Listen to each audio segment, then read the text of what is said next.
So Test. our key. It's as tight as it can get.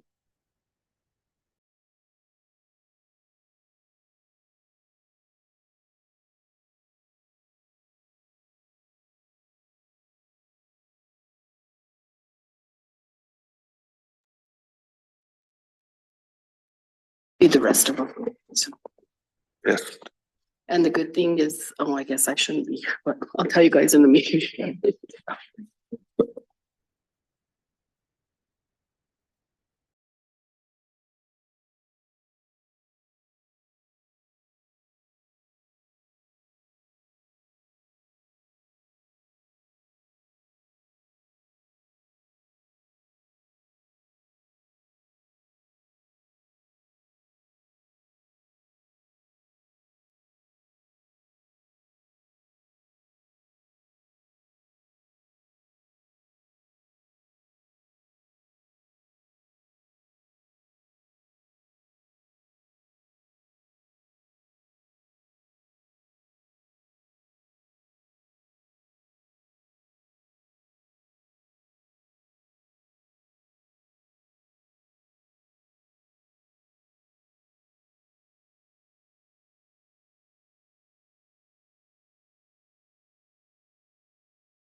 Madam Clerk, call to order. Or I guess this is the discussion and approval of canvassing the 2023 regular local election results. Okay, so I'll just kind of walk you guys through. We did get one provisional ballot that was printed, and it was printed in there. We had an individual show up at the polling location. She had already received her absentee ballot, but decided she didn't want to vote the absentee ballot. So they accidentally printed out a provisional ballot. We ended up spoiling the provisional ballot, so there's no provisional ballot report. We did have one federal voter that requested a ballot, and he never sent it back to us. The good thing is we have 0 hand tallied ballots. We didn't have any ballots that we had to actually go in and hand tally. Everything ran through the machine. I'm proud to say Colfax County ended up with 42.67% voter turnout, highest in the state of New Mexico, followed by Union County, and they had 40%.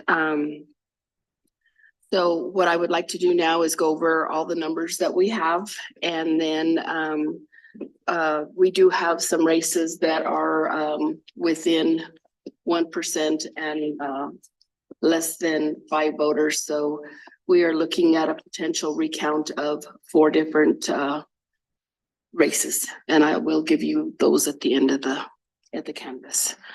So for the Angel Fire and Red, I'm probably going to have to depend on you again for those 2 names.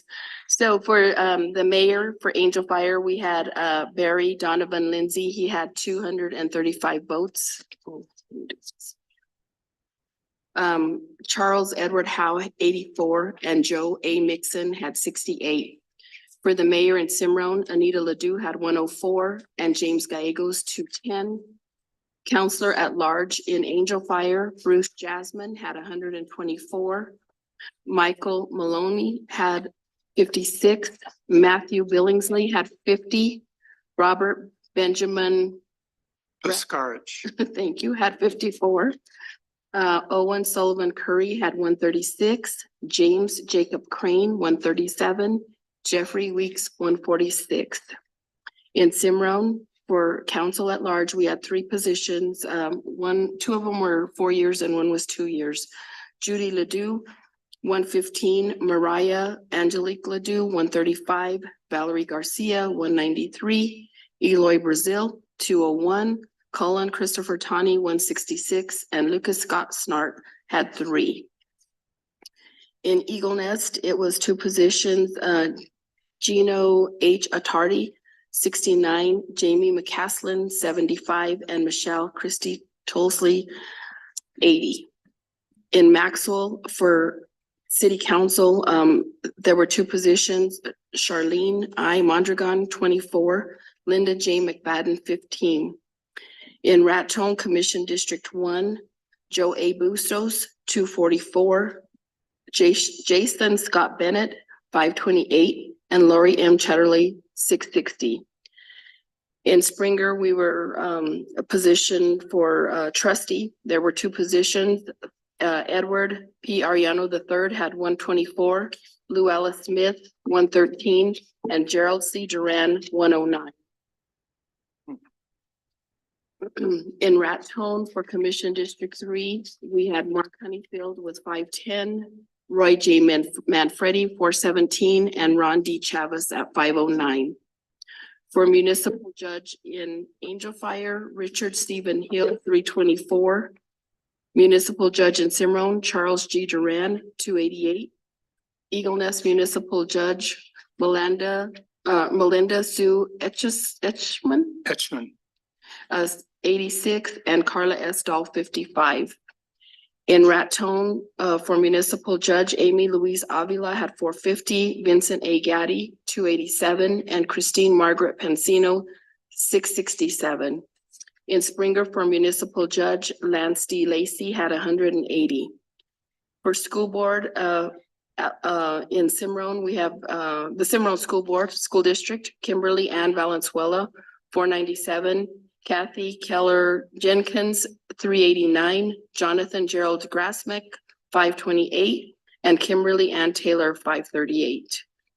In Des Moines, we did have 3 that appeared on our ballot. Brianne Rachel Jeffers, 1, Lloyd W. Miller, 1, and Zachary Robert Osborne, 2. For school board in Maxwell, Mary Lou Kern, 44, Randy D. Casper, 17. There were 2 positions on that one. For the Raton School Board, there are 3 positions. Kathleen M. Honeyfield had 652. Theodore P. Camp, 831. Moses James Ortiz had 306. Ronald A. Schuster, 408. Brenda Alferry had 953. John M. Duran, 507, and Dustin James Walton, 665. Springer School Board, there were 3 positions up. Andrew Anthony Romero Senior had 161, Zita Ray Lopez, 176, and Monica S. Burton, 171. For the Colfax Soil and Water Conservation Board, there were 3 positions up. Bo Charles Lopez, 1,873, Kimberly K. Barman, 1,335, and Justin E. Torres, 1,187. For the hospital in District 3, there were 2 positions, Stephen M. Briggs, 178, and Louise Al Portillo's, 185. And for the hospital district, for District 4, Frederick Martinez, 64.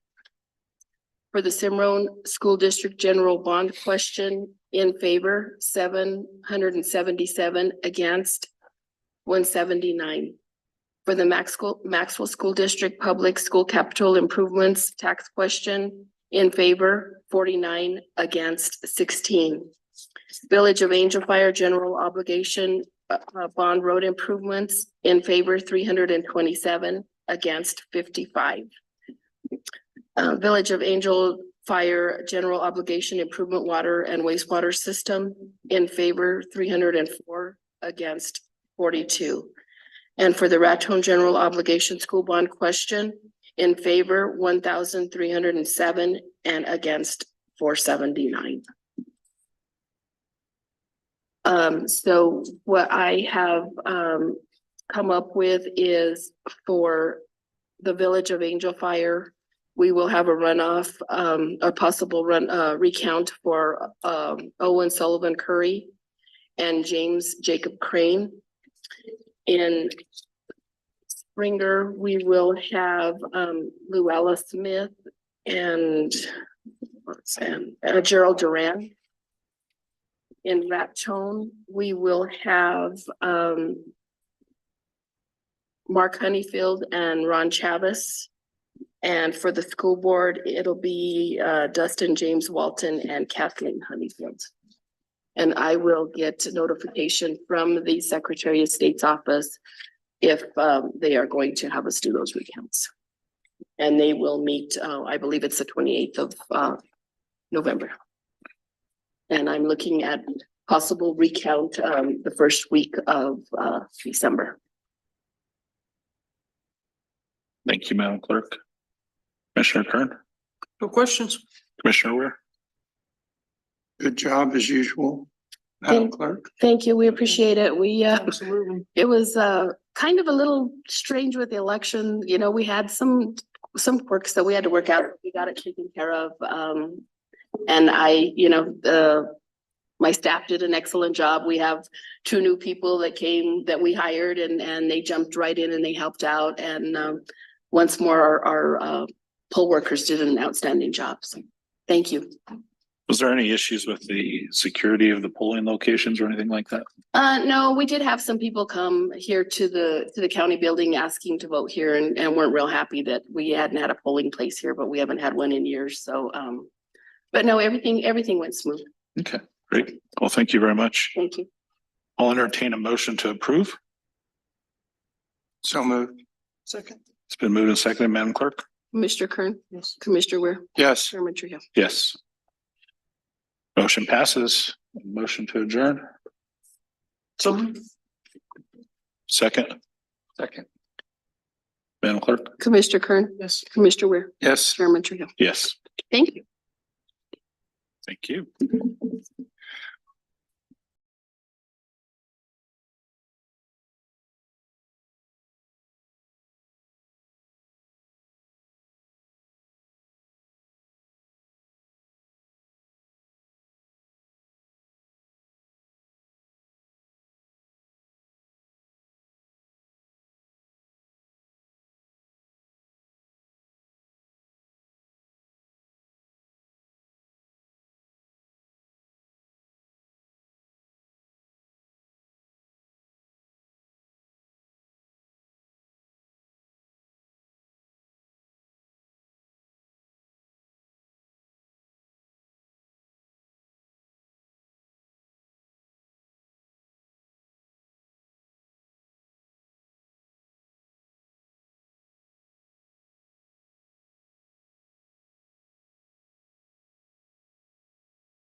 We'll go ahead and call this public hearing to order. Commissioners, I believe, and correct me if I'm wrong, but we still wanted to discuss this. Is that correct? Or are we ready to have the public hearing on it? I had asked if Tom could review it, and we haven't heard the comments from him yet. And I see that Tom's here. If at all possible, I'd like to hear Yeah. what comments he has on it. Of course. Thank you, Tom.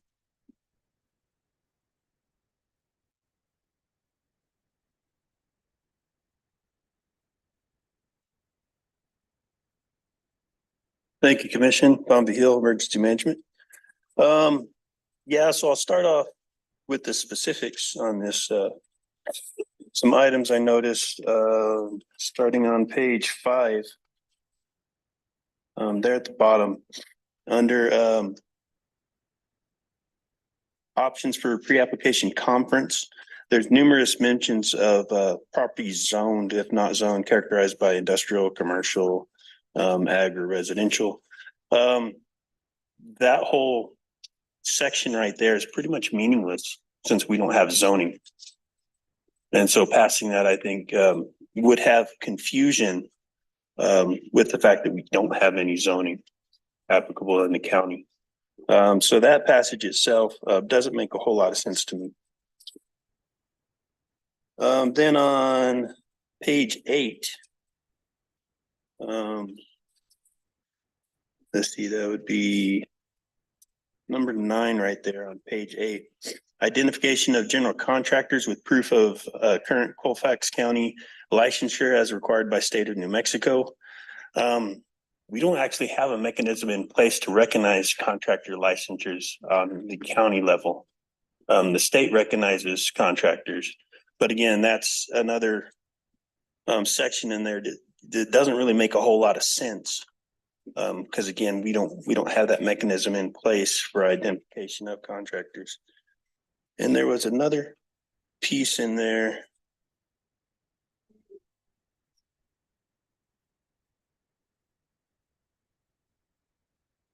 Trying to find it. Thought I had it highlighted.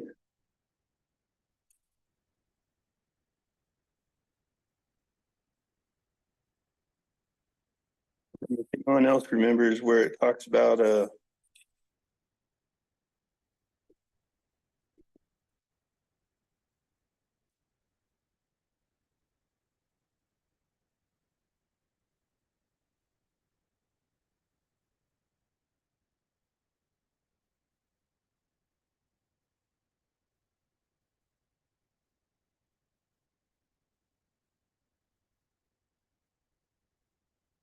somewhere it talks about cell on wheels.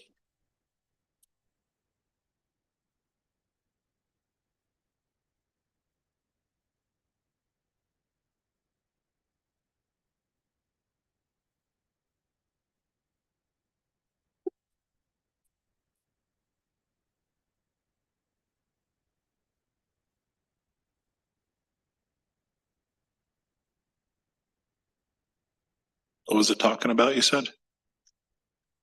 Cell on wheels. But basically it did refer to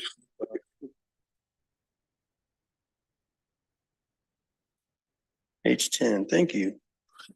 Thank you, Todd.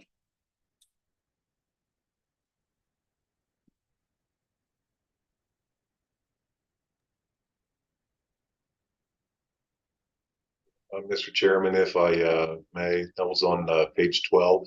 I did get these comments from Mr. Hill, and he was concerned with the cell on wheels during a fire season being removed too early.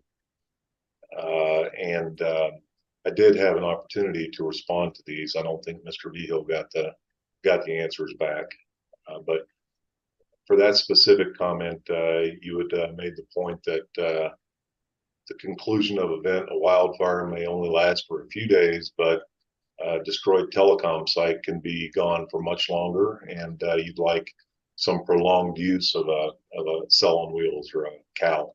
And in that particular paragraph, the one directly above it says the county, before they place it, you will agree to the length of time.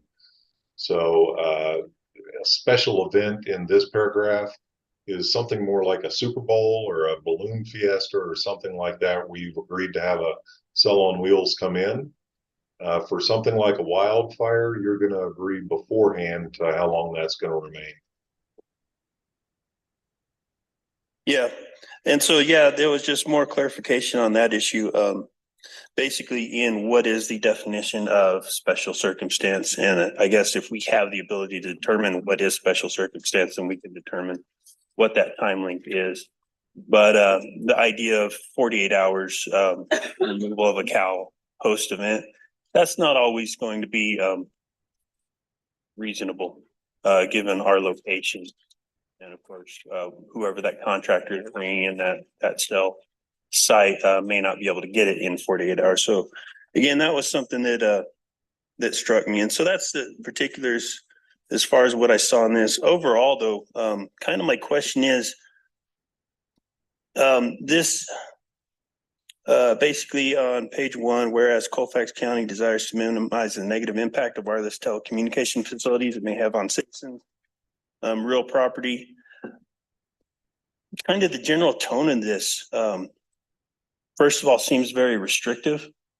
And I don't foresee us running into issues with an overabundance of telecommunication moving into Colfax County. In fact, that's something I would like to encourage, because we certainly have too many dead spots as it is inside the county. And so service is lacking, especially on our frontier communities. I know for myself, it depends on where I stand in my house, whether or not my cell phone works. And that's true for a lot of folks that live outside the areas where they're right within range of a cell tower. So the overall tone of this seems a little restricted. It also sets up quite a big bureaucracy as far as management of this. And so the overall process and the basic numbers I can give you, I probably hear about 24 calls per year from cell phone companies and other telecommunication companies looking to do upgrades to their tower. And that's 24 calls that make it to my office. I don't know who else hears about it, but I know a lot of those calls tend to be forwarded to me. As far as new towers, that's maybe at a rate of once every 2-3 years. We don't see a whole lot of new tower growth. We've seen a couple in the past few years, but again, once those are in place, again, we don't have that high level of growth with telecommunication infrastructure coming through. And so my questions are, the general tone of this puts the workload on the county manager or an appointee of that county manager. But whoever gets that workload, that's a significant amount of work. It's not enough for a full-time position, but it's enough to put a crunch on any of the other offices that gets handed that as a responsibility. And I question whether or not we have the ability to do that. And then the third part is, if this is going out to management of a third party hired by the county, then it's the question of, well, how do we manage that? How do we have the funds to allocate towards that? And really, I think my perspective is I would like to know what's going on with telecommunication facilities in this county, but I don't really look to restrict them. I just like us to have the knowledge of who's doing what and where they're doing that, and kind of a simpler management tool. And this thing seems kind of bulky in my mind for management of that. I would prefer something overall that really just lists a very basic licensure agreement without a whole lot of process on our side. Basically, they come in, they fill out a form, they pay a certain fee, and then it goes to the commission for approval. I think that would be a very streamlined approach for doing this, and would certainly take a lot of the burden off of us, instead of putting the burden on the telecommunication company to fill out the form. It could be, you know, rather sizable form, but put the workload on them, bring it to us, and then it's a simple process of us giving the yay or nay on that. Those are my overall thoughts, and kind of what I got for you. Thank you, Tom. Commissioner Kern, Thank you, Tom. Appreciate your input. Commissioner Ware. Yeah, Mr. Chairman, I mean, I do have several questions on this and Tom brought a few of them up. One of them was, who's going to administer this process? Because there is administration required, and I don't know that in our job descriptions, we've defined who's going to administer this. So that was one of Tom's concerns. And Yeah, exactly. And then to top it off, in order to administer this, you need someone with some level of expertise on the subject. And I mean, we don't really have anyone. I'm sadly the closest we have to having this sort of knowledge, but it's not a workload I'm looking at taking on. one of my questions is, what was the origination of this? I mean, is there somebody, one of our constituents, or is there a member of our employees that's actually asking us to establish this? Maybe it was said to us at one point, but I don't recall hearing what the source. That was a question of mine as well. Virginia. So this was brought up by Monty. He met these gentlemen at some sort of conference he was at. And then he asked me to attend a Teams meeting with them to hear about their product. Or not really product, but their service. I missed half of the meeting because I was doing something else. But he's the one that wanted this to happen. He wanted me to be in charge of it, and I told him I didn't have time. So he asked Tina to be in charge of it. Okay. Virginia, question, by in charge, you mean to administer it? Mhm. Thank you. Commissioner, if I may, what she said is correct. We made a presentation at the New Mexico Association of Counties where I met Mr. Gore. We have various clients around the state. And I just want to put your mind at ease with the administration part. The county manager's office will, for all intents and purposes, be administering this. Tina, more specifically, what we do is all of the background work. The part for administration from the county is actually far, far less than filling out forms, going to the commission, as Mr. Behill had asked. It's all done by us who do have the expertise, engineering, legal support, etc. So as applications come in, we accept the applications, we review them for engineering, structural, lighting, all the rest of that, and make a recommendation to the county manager's office. This is for modifications. So when a tower company wants to come in and modify a tower, we review the complete application to include insurance, bonding, etc. Without an ordinance, you have no insight in that. You don't know if they're insured. You don't know if they're bonded. You don't know if the contractor is licensed. And if they're not licensed in the county, they need to be licensed in the state. You don't know if the tower is overloaded. The value of the ordinance is in that ensuring the towers are safe. Now, you certainly want more cell coverage, but at the same time, right now the county has zero oversight. You're not regulating facilities at all, which means an example is Otero County had a tower failure this year, and had they been regulated, that may have been avoided. The town of Mesilla just finished a costly court battle with Verizon over tower placement. To avoid that, an ordinance is exactly what does it. So as far as workload on the county, for all intents and purposes, there is zero workload. Tina signs a permit. Once we recommend to her that we've reviewed this application, we think everything is good. She signs a permit, sends it back to me. That's the extent of the county's additional workload. And in addition, you don't have any fees established, so we of course would be sending the fees to your finance office. That's one additional piece that would be in there. And I'm happy to speak on each thing that the ordinance brings to the county. Concealment, safety, structural limitations, inspection and maintenance enforcement, radiation limitations, on and on.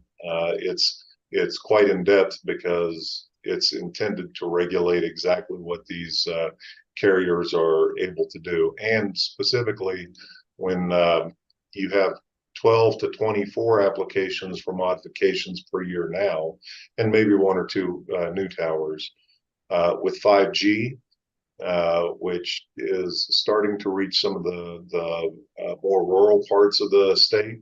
Santa Rosa already has a 5G deployment. Those are 25 locations per application. They're much larger and much more in depth. So we can only expect these to increase as that technology comes online.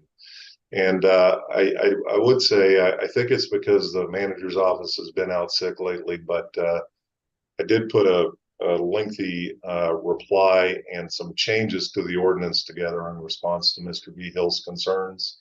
And I'm happy to send those directly to him. I had sent them to Tina, but I think I don't think it got to Mr. Hill to answer his questions. Thank you, Mr. Ware. Do you have something, Tom? Yes, sir. Go ahead. Okay, just a final bit on hearing all that. Again, this isn't an accusation of misdoing or anything of that nature. It's just the question of if we are being presented an ordinance written by a third party, and that third party intends to manage this on our behalf, is that really something we want to be invested in?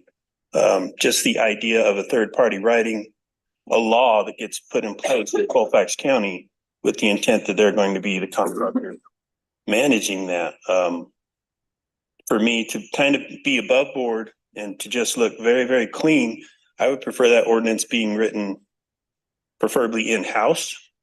Not to say this thing is poorly written or anything along those lines, but something that we write, we present, and then we can put out for contract.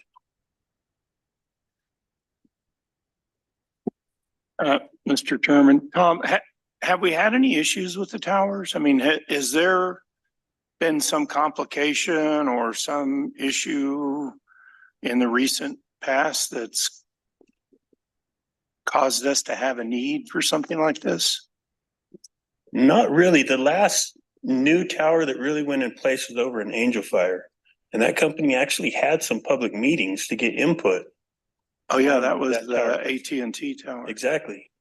So the big carriers, when they come in, they typically put out a lot of feelers to make sure that this is going to be a needed and acceptable thing.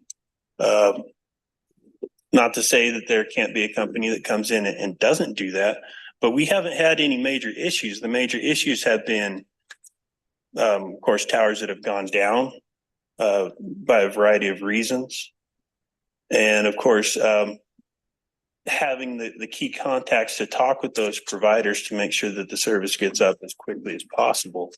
That's really been the ongoing issue, is when a tower needs fixing, making sure we have a process in place to track that and make sure that it does, get back up in shape as soon as possible. And that's really one of our towers that we're concerned about. So no, that's even telecommunication towers. it is. Okay. One example I can give you is in the actually first days of the Ute Park fire, we had 3 different tower sites go down, and we had one working cell phone on the entire Ute Park fire, and that was my brand new personal phone, because it was the only one that was reaching a tower that worked, and it was a T-Mobile phone or something like that.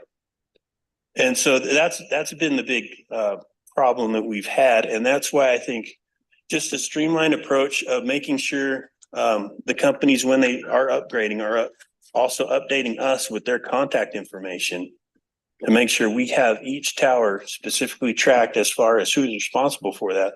So that way we're reaching out to them as soon as possible to make sure that the repairs are getting done. So, Mr. Chairman, Tom, with the rollout of fiber optics throughout Colfax County, which is happening right now. I mean, I know in Cold Beer, they're finally getting fiber optic here this month, I think.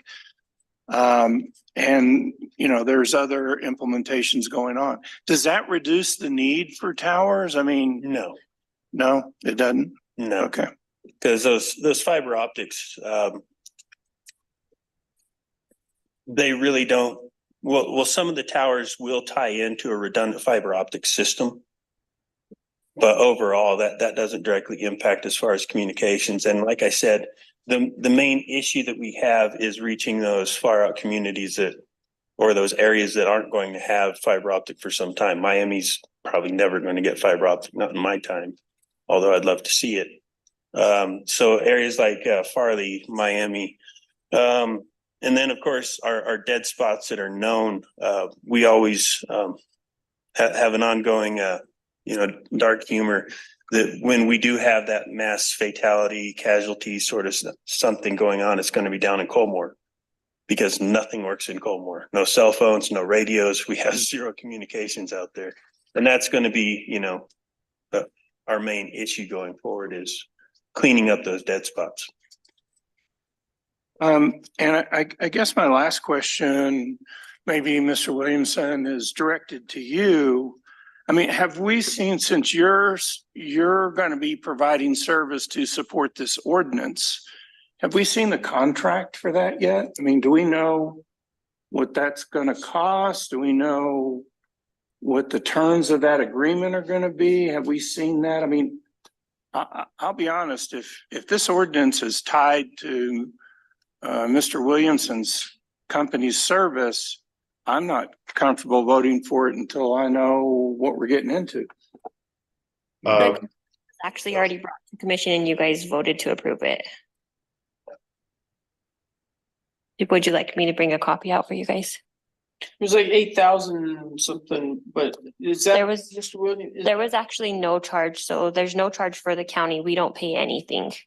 That was actually one of your questions, is how much would we have to pay? We don't pay anything. I think they get a percentage of the fee, right? And so what Yes. happens if this organization, I mean, I don't know, maybe there's a bunch of these providers out there. I guess one question would be, do we know we have the best provider? How do we know that if we've just getting this ordinance from one vendor? And secondly, what happens if these guys go out of business and we're tied to them? And then how do we support this ordinance? I mean, it does happen. You may say, oh, we have a great business and we're profitable, but listen, I've seen very profitable businesses go out of business very quick for all kinds of reasons. So it is a consideration I think we need to take into account, is if we're going to do an ordinance that's going to require us to hire a vendor to support it, what other vendors, what's the market for those vendors? And, I'm just a little uncomfortable with tying ourselves to a single vendor. And as Manager Vigil said, the fact that the ordinance was written by the vendor that we're going to be taking on without, going to market and soliciting other vendors' input, is concerning to me. I do have a few comments that may help here.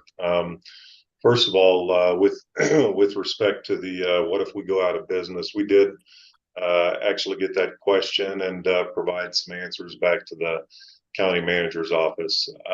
It doesn't sound like it made it back to the commission, but we have addressed those somewhat. In addition, the ordinance. So we do the ordinance as a service to our clients. We've developed this at significant cost to enable clients to regulate their counties. And I don't know if everybody has seen the work that went in the background when we brought this ordinance online and we drafted it. We worked with the county manager's office. We worked with your county legal, all of these folks to ensure that the ordinance is exactly what the county wants. So it's not exactly like we developed it the way we want it. We developed it the way the county wanted it. And typically, I can tell you other counties who have done their own ordinance without the help of consultants. And as Mr. Behill said, it's basically just a lack of industry experience on a county's part. They go out and hire lawyers. Rio Rancho just recently paid $60,000 to have their ordinance done. So we look at it as a service that we provide to the county. We're certainly willing to work with any ordinance the county wants to do themselves. And having said that, our ordinance is industry tested and very good. So we do stand by it and are willing to make whatever modifications the county deems necessary. Thank you, Mr. Williams. Is there any more public comment at this time? Seeing none. I did have one comment I just want to make to our fellow commissioners. I know we discussed about the larger ranches use their own towers for communication purposes. And that was something we were going to have to decide whether to do that or not. But I assume this is going to be brought to us before or again, and we could address that at that time. So seeing no further comment, we'll go ahead and close the public hearing. So I'm going to get out of me. We'll start here in about 2 minutes.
We'll go ahead and call this regular November 14th meeting of the Colfax County Commission to order.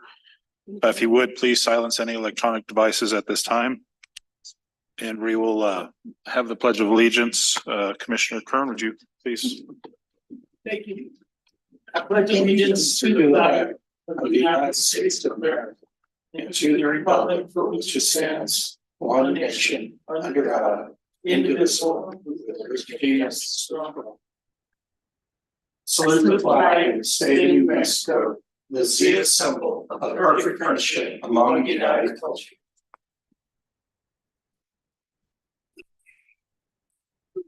Moving on to item number 4 is the approval of the agenda. Commissioners, is there any changes you'd like made? Seeing none, I'll entertain a motion to approve. So moved. Oh, sorry, The second, Second. Madam Clerk? Commissioner Kern, Yes. Commissioner Ware. Yes. Yes. Moving on to item number 5 is the approval of the regular meeting minutes for October 24th, 2023. I'll entertain a motion to approve. So. Second. It's been moved and seconded, Madam Clerk? Commissioner Kern, Yes. Commissioner Ware. Yes. Elementary Hill. Yes. Number 6 is the recognition of visitors. If we could start over here with Tim, would you please announce yourself and we'll just go back and forth?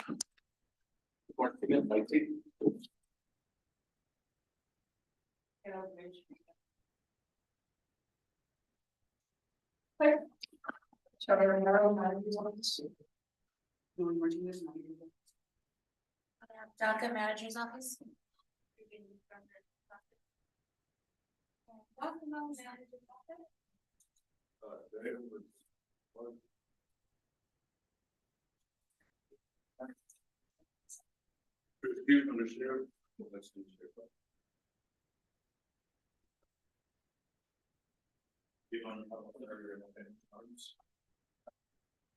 Roger Smith, Colfax, is that?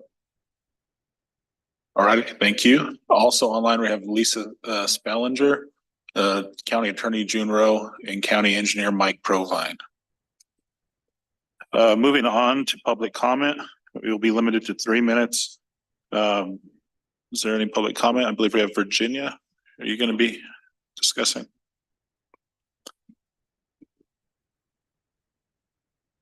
Good morning. I'm just gonna give you guys a quick update on E911. I know you guys have been waiting for that for a while. Tiana and myself had a meeting with Tyler and his team on the 8th last week, and we are gonna get ready to start this project. It's gonna take a few months to get everything in order. Before we start the project, Tyler did ask, since it is free from the state, that we invite other people to join. So I reached out to Chris and Joe from the assessor's office to see if they wanted to be involved, as they use GIS. Tyler reached out to the city of Raton to see if they would like to be involved, because they also do their own addressing. And then he was going to try to get a hold of Santos from the village of Angel Fire to see if they'd like to be involved. So far, the city of Raton does want to be involved. Joe's going to attend our next meeting to see if that's something they want to do or not.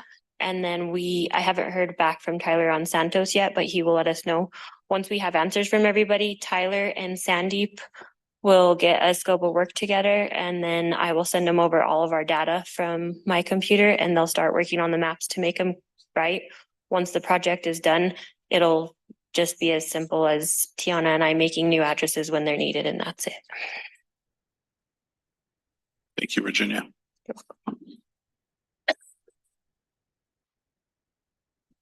Any further public comment? Sir, in the blue, if I don't mind, you introducing yourself. We missed you. Hugh Floyd, thank you. Next is number 8, is readdressing the proclamation in support of the New Mexico Practitioner Council, celebrating the Nurse Practitioner Week, November 12th through the 28th. And the valuable contributions nurse practitioners make. Commissioner Weir, I know this was something you wanted to bring back up. Yeah, basically, since this is the week for the recognition of nurse practitioners, I just requested that, even though we'd already passed this proclamation, to had the opportunity to talk about the importance of nurse practitioners in our community, especially in rural communities like we have here in Colfax County. I don't know about you guys, but I haven't seen a real doctor probably in, I don't know, 6 or 7 years. I see almost exclusively nurse practitioners as part of the South Central Colfax County Hospital District. They are the predominant caregivers. And I just think it's very important that we recognize the value that they bring to our community and that they know how appreciated they are. And I will tell you, with the scarcity in doctors that we have now, you know, maybe in Raton with MCMC, you guys don't have it quite as bad, but the rest of the county, we would not be getting proper medical care without nurse practitioners. So I just wanted to acknowledge them and to express our appreciation for them and hope that they realize the value that they bring to our community, and hope that our community realizes the value that the nurse practitioners bring. Thank you, Commissioner Ware. We'll move on to item number 9 is discussion action approval of expenditures. Commissioner Kern, did you have any comments, questions? I did have one question.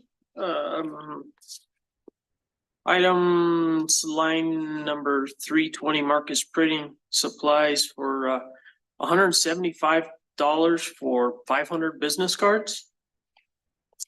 Seems like a lot. That was for business cards for the treasurer's office. Oh, okay.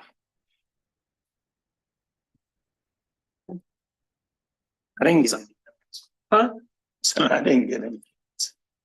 Well, I had received a call actually 2 calls in reference to a business card order saying the county had ordered cards with gold foil. And they thought that it was a gross spending of taxpayer money. I don't know if it's this particular order, Virginia. I'm not coming down on you. I'm just saying I got a call and a complaint about that. But if that was the case, then I find that to be, I think it's excessive, because you can get 500 business cards for $40, but. So normally everybody, or I mean, I don't know about before I was here, but normally people would order cards from GSD, state purchasing. And those used to come with gold foil on them. They no longer offer that.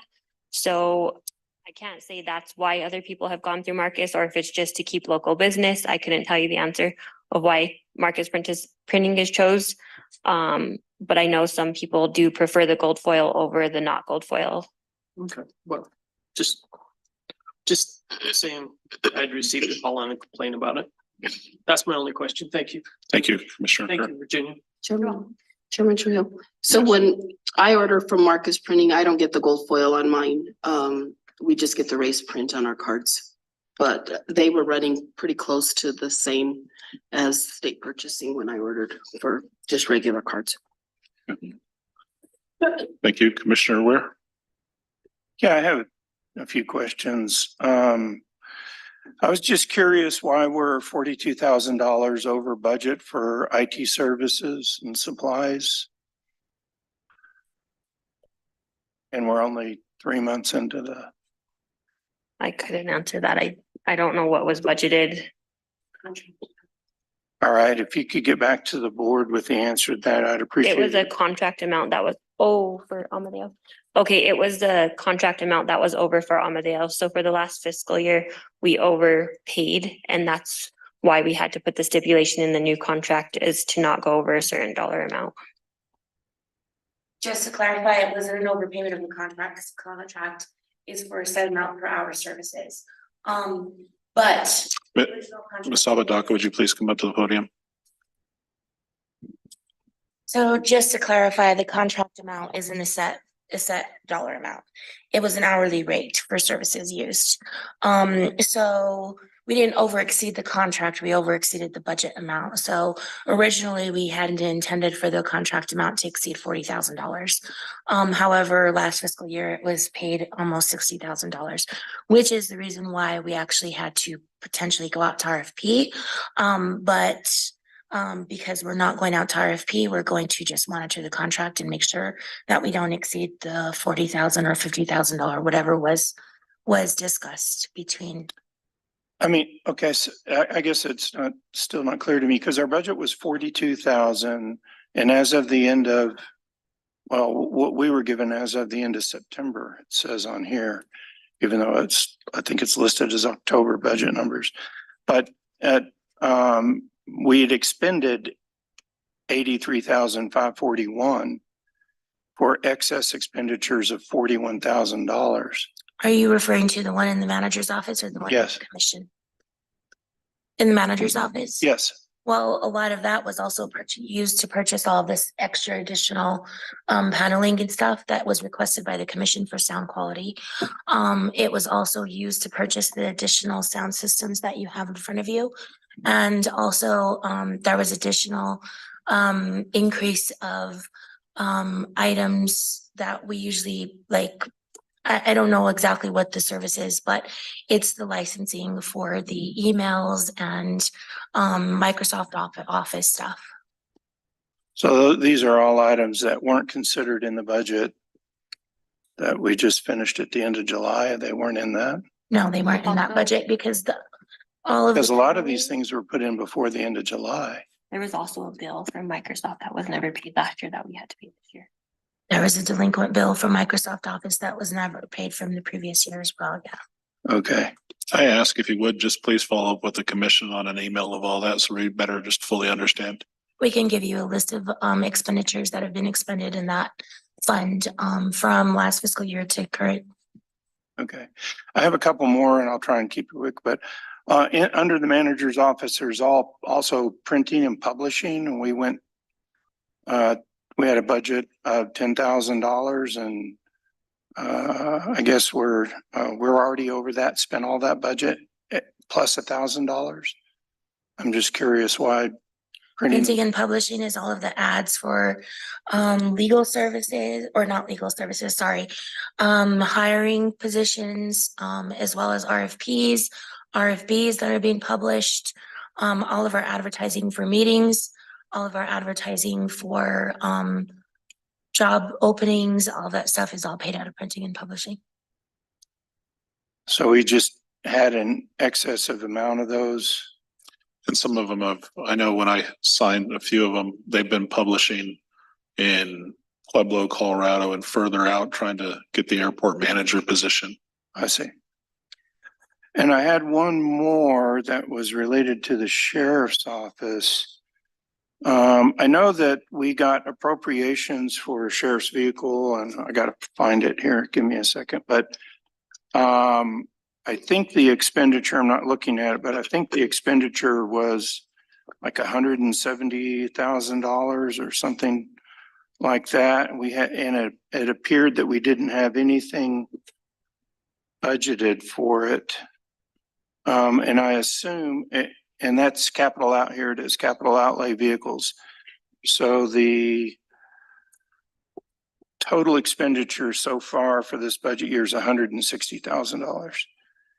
And I guess I'm just curious, is that, I don't know, if we had that capital outlay vehicles, first of all, $160,000 is. We didn't receive any capital outlay from the sheriff's department except from previous years, and that's actually listed out of capital outlay. The only thing that we purchased out of the sheriff's office was actually a vehicle, and that was so if you recall with the grant money that the sheriff had received from the previous year, he was able to reallocate some of his expenditures from salaries and benefits that he used to actually buy a vehicle because he didn't receive an allocation for this fiscal year for sheriff vehicles. Okay, I guess that just isn't reflected here because there's obviously nothing under yearly adjustments. We haven't had I don't believe we've had a bar come through yet this year for this fiscal year, have we? Typically don't do bar adjustments or budget adjustments on an individual line item unless the actual fund is actually negative. The county well, actually, according to New Mexico DFA, each line item can actually exceed each line item. You just can't exceed the overall fund. So the overall fund in the sheriff's department is not negative. It has sufficient funds, so I haven't done any kind of budget adjustment on anything because the overall fund in each department is not negative. Okay, so I guess my other question for $160,000, is that one vehicle or two? Do you know? I would have to review the expenditure. I don't recall. It's, They've it's been more running than about one. 85,000. I'm sorry? They've been running about 86,000 a piece. So that's So what I I'm- was I'm thinking, that they were guessing 70 to 80,000. And then you That's why I'm retrofit them. curious. Yeah. So the retro, I thought the 70 to 80 was including, Yes, I think it is. so that must be two vehicles at 160. Because Most we've of the only, time they run we've about only actually spent 60-some thousand. 21 so far. The rest of it's just encumbered. So that means we ordered the vehicles. We haven't, I mean, I'm assuming we've ordered the vehicles. We haven't received them yet. Yeah, I was just discussing with her, that might be the encumbrance, but the vehicles run about 60,000 and then the outfit costs an additional 20. 20 or so. Yeah. That must be two vehicles. I don't know if the deputy has any input on that. It just is a big number that jumped out at me. That'll get correct. You're looking at vehicles that are built between 55 and 65,000 up fittings. If you're talking about a truck, you're talking about 20 to 25, 28,000, depending on cost increases that we've seen over the last couple of years. And so Talk this about is an for, SUV, this is for you're talking two about vehicles. 35,000. So that's what it should be. I would have to check with the sheriff because of this last year. We did not get any from legislation. We were counting on that. So now we've had to move around to try to keep up with vehicles. We did get rotating. one from the legislation, but that must have been this year's appropriations. This past year, we got nothing, right? We were expecting 3, we got 0 this last year. So all the vehicles that we're getting now are money from the grants that we've had and LEPF, so we get from the business. So just so we know, when we were talking about this, and I wish Manager Gore was here because he was in on the conversation, it started off where our representative promised us $100,000 to go towards the Green Mountain repeater or tower and a sheriff's vehicle. That was what we were given in the appropriations paperwork that was signed. No, sir, the actual the capital legislative appropriations that were awarded to Colfax County this year was $50,000 for the repeater and then two additional legislative appropriations for road equipment. There was nothing that was including for the vehicles. I know that it was discussed prior to that we were to be awarded for those, but whenever the actual appropriations were handed down from the state of New Mexico, it did not include any kind of sheriff vehicles. It's very disappointing. I mean, I know it doesn't have anything to do with you guys, but I mean, we did the paperwork. It was a commitment from our representative. All right, thank you, Mr. Chairman. I don't have any further questions. Thank you. I have one. Yes, Commissioner Kern. You know, I was reviewing all of the department's budgets and then as of this budget, you know, we're 33.6% into the year. And I know Commissioner Ware brought up a couple of them. I noticed that the overtime for the detention center is way over budget, but that's self-explanatory because the warden told me that, you know, we're eight positions down. So the staff that's on hand is pulling extra shifts. So that one's kind of self-explanatory, but the one that I have a little bit of concern about is in the commission's budget. We budgeted $100,000 for legal fees and we've already expended over 85,000, leaving less than 14,000 for the rest of the year, which is 3/4 of the year to go. So a little concerning. Thank you, sir. Thank you.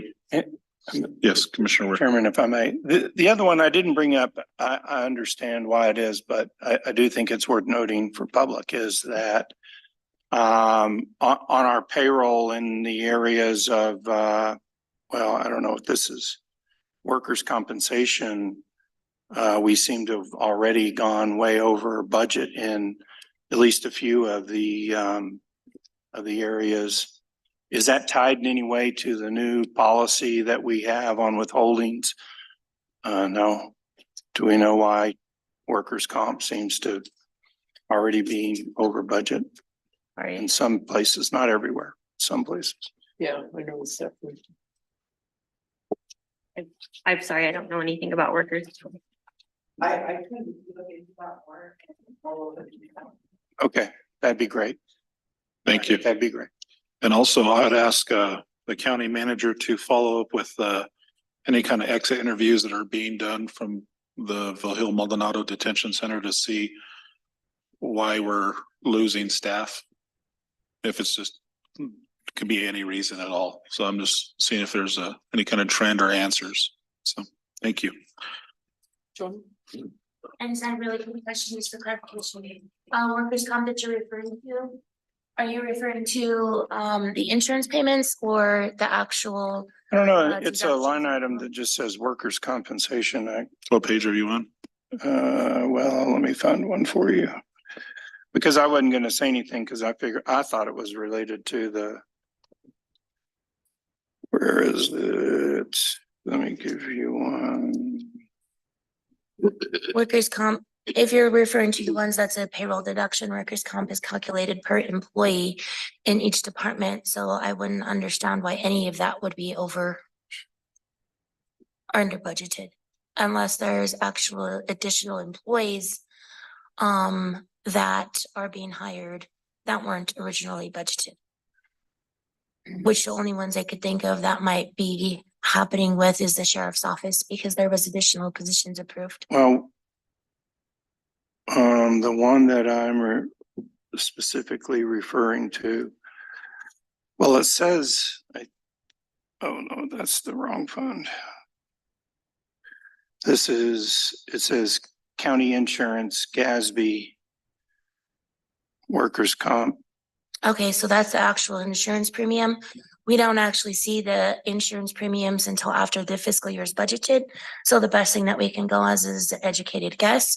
So if the actual invoice came over, then what we actually, So we had a $46,000 increase in workers' comp insurance. there were several increases that came from the New Mexico Insurance Authority this year. Some of them were related to workers' compensation, and those are the amount of claims. Those are directly affected by the amount of claims that were submitted in previous years. So we could have had an increase of the amount of claims over previous years that affected an increase of that insurance premium. Yeah, so I mean, just so the public knows, that's like a 60% increase and closer to 70% increase in Yeah, workers' those are all comp. charges that are passed on from the state of New Mexico. A lot of our different insurances, including liability insurances and a lot of those other things all came in a lot higher than what we have seen in the past. Okay, thank you. You're welcome. Thank you. I'll entertain a motion to approve expenditures. So move. Second. It's been moved and seconded, Madam Clerk. Commissioner Kern, Yes. Commissioner Ware, Yes. Chairman Truhill. Yes. Item number 10 is discussion action, approval of expenditures pursuant to resolution number 2022-49. Any questions, commissioners? Seeing none, I'll entertain a motion to approve. So moved. Second. Madam Clerk? Commissioner Kern. Commissioner Ware, Yes. Chairman Truhill. Yes. Thank you. Moving on to item number 11, discussion action of indigent care claims. Ms. Tiana.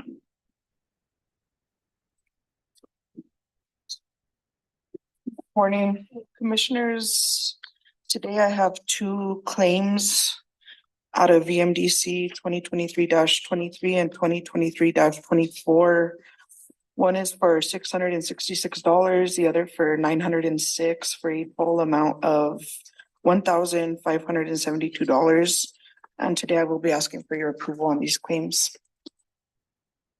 Thank you. Commissioner Kern, any questions? No questions, thank you. No question.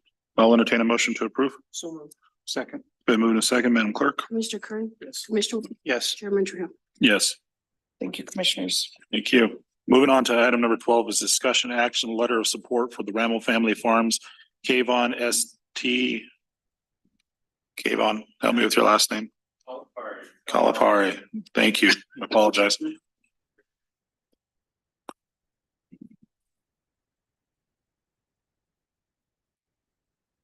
For having me.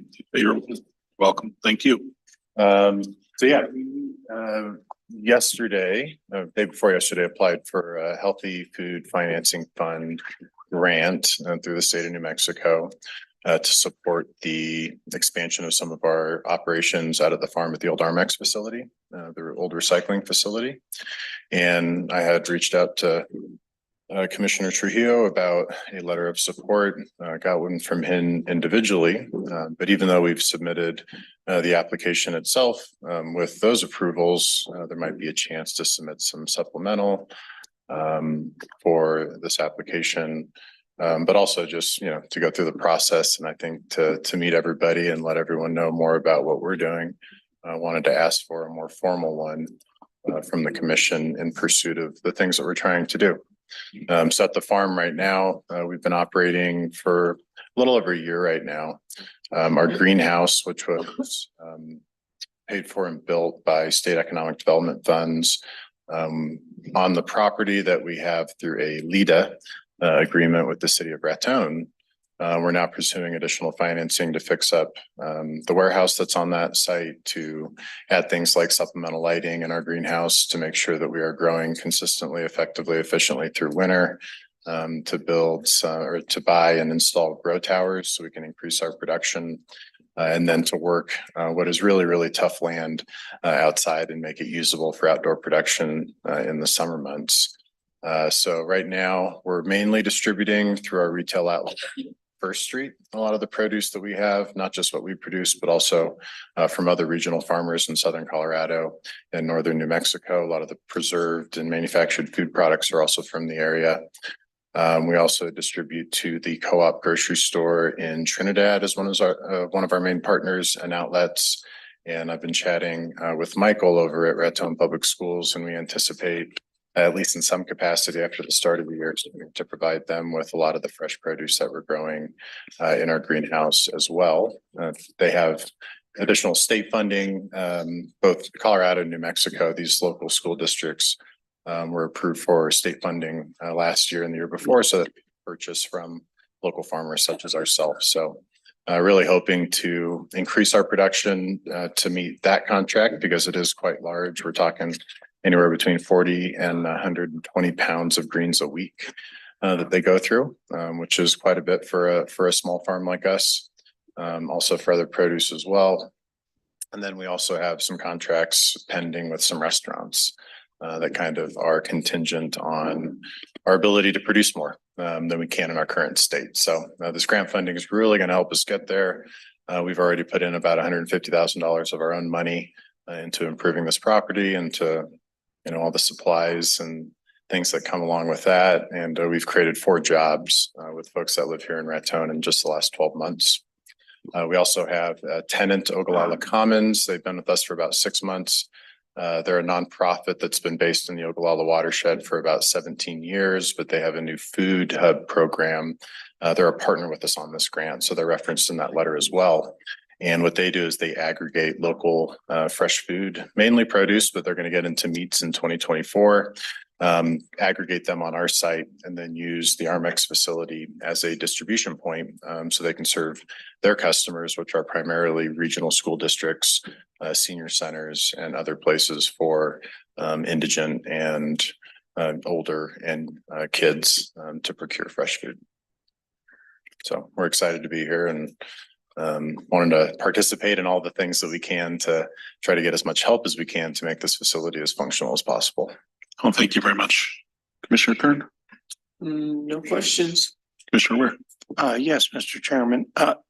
Just to clarify, those 4 jobs, those were in Colfax County? They are. Yeah, we have a greenhouse manager, an operations manager, a administrative support, and then we just hired a retail manager for our facility, and all 4 of them are living in and homeowners in Raton. Awesome. Yeah, And I would like to add on the benefits. So one of the promises that we made when we got into this LEDA agreement with the city, but also when applying for these grants, we're very transparent about, we're not just wanting to pay folks well. We want to provide them with benefits. I have pizzerias up in Colorado that are employee owned and offer fully compensated health, dental, and vision, retirement plan matches, paid parental leave, things of that nature. And we're starting to execute some of that at the farm as well. So our full-time employees will have access to, we're going to start with 50% compensated health insurance, fully compensated dental and vision, 401k matches. And then we also do some other more kind of meager benefits for folks' day-to-day lives. Well, thank you very much. And thank you for providing another option in a food desert and actually being good organic food. So thank you. Seeing nothing further, Commissioners, I'll entertain a motion to approve. So moved. Second. It's been moved and seconded. Madam Clerk? Commissioner Kern? Yes. Commissioner Ware? Yes. Commissioner Hill? Yes. Thank you very much. Appreciate you. Good luck, sir. Thank you. Moving on to item number 13, discussion action claim of exemption number 5, Edward and Georgia Bell, Billy Ray and Karen Floyd, Wesley and Debbie Floyd, Edmund Otis and Dixie Floyd, Doris and Ronnie Gustin, Hugh and Shauna Floyd. Miss Julie. Good morning. Today I am requesting the approval of claim exemption number 5 for the Floyds. This exemption meets all requirements and has been reviewed by the county attorney, June. The Floyd's attorney, Matt Spangler, and June are present via Zoom. For any questions? Thank you. Commissioner Kern. I don't have any questions, but I wish to divulge that I was appointed by the court as one of the commissioners to help with the division of this family parcel. So just wanted have that on the record that it was a court appointed position, and but I don't have any questions. It was a family split. So okay. Thank you, Commissioner Kern. Commissioner Ware. No questions. Seeing none, I'll entertain a motion. Yes, Madam Clerk. I would like to request, and I did talk to Julie about this earlier, when people go in and fill these out, I don't feel that it should be the responsibility of the clerk's office to try and second guess and figure out what the property description is. When they put C attached, that's opening us up to have to go search for the property descriptions.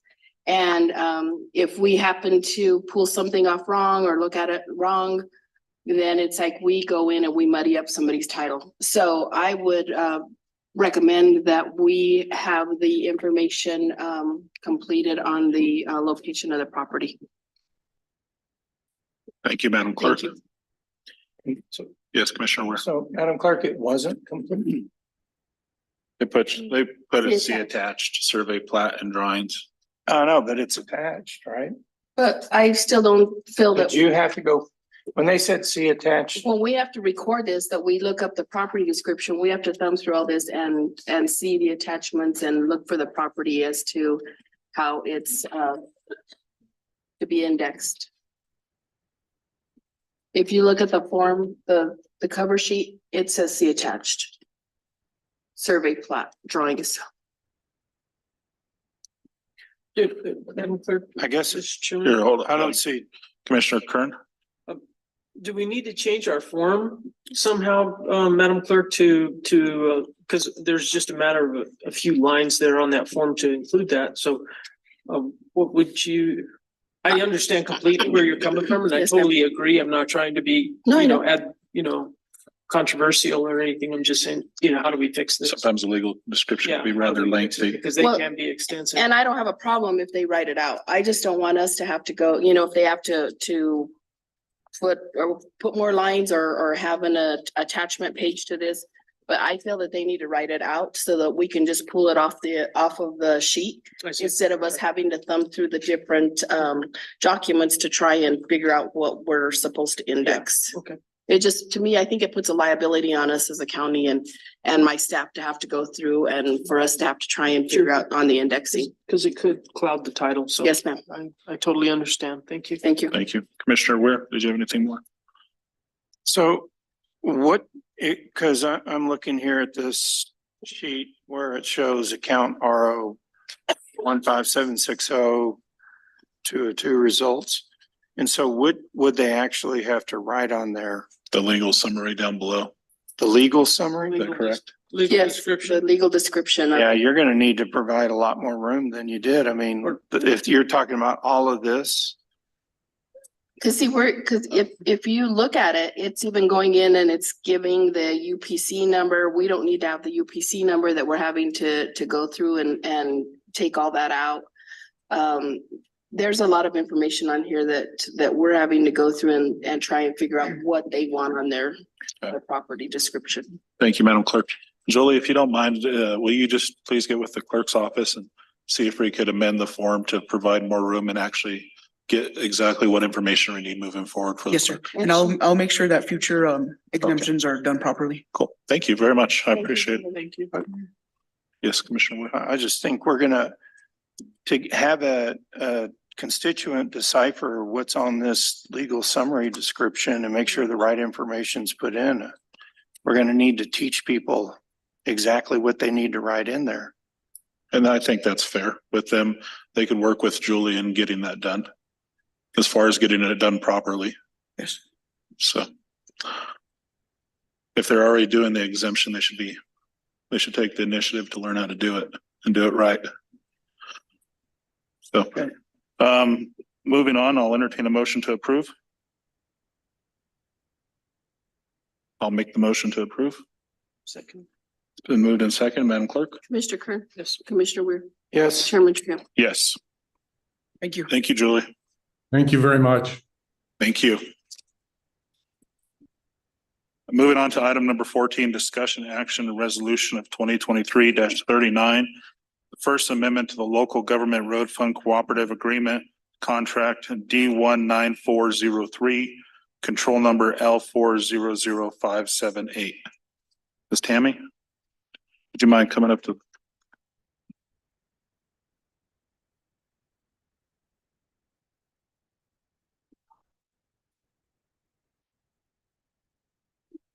Thank you. These are just local just extensions, correct? Yes, it's just a time extension from December the 31st of this year to December next year. Next year. Yes, sir. And have we extended these prior, do you know? I believe this is the first extension on this project. Okay. Commissioners, any questions? Commissioner Kern? No questions. Commissioner Ware? I guess I'm just curious. I know we had the description of the grant agreement, but what exact project is this? I don't think it says on this resolution, like it says the grant that we're extending, but what is a grant for? It's the Maxwell Gravel Project, County Road A1 and A4. Okay. All right, thank you. Seeing no further questions, I'll entertain a motion to approve. So moved. Second. It's been moved and second, Madam Clerk. Commissioner Kern? Yes. Commissioner Weir? Yes. Chairman Trio? Yes. Motion passes. Item number 15, discussion action, acceptance of First Amendment of Local Government Road Fund Cooperative Agreement Contract D19403, control number L400578. I believe this is the same. It's the agreement. The first one was the resolution. Okay. And this one's the agreement that we submit to New Mexico DOT. Thank you, Tammy. Commissioners, any questions? Seeing none, I'll entertain a motion to approve. So moved. Second. It's been moved and seconded, Madam Clerk? Mr. Kern, Yes. Mr. Ware, Yes. Chairman Jones. Yes. Moving on to item number 16, discussion action resolution 2023-40. First Amendment to Local Government Road Fund Contract D19404, control number L400592. Commissioners, any questions? Again, I would just like a description of the project. Yes, sir. I need to make a correction. I told you a while ago, A1 and A4, county roads A1 and A4, they're actually county road 44. I'm sorry. I don't know where that Yeah. is. A1 and A4 are the It's ones being worked Commissioner on now. Kern's district. Both of those are for, They're in progress. yes, ma'am. Mary Lou, where's A44? I'm still learning my county roads. I apologize. I don't know A44. I know A4, but I don't know A44. So what is this one? I'm sorry. On this one, is it on this resolution? What's the project? Yes, sir. It's a gravel project. Same. Same. One's A1 and one's A44. Yes, that's my understanding. They're both of those, the control number that ends in 592 and the control number that ends in 578 are all on County Road 44. Oh, County Road 44. Yes, sir.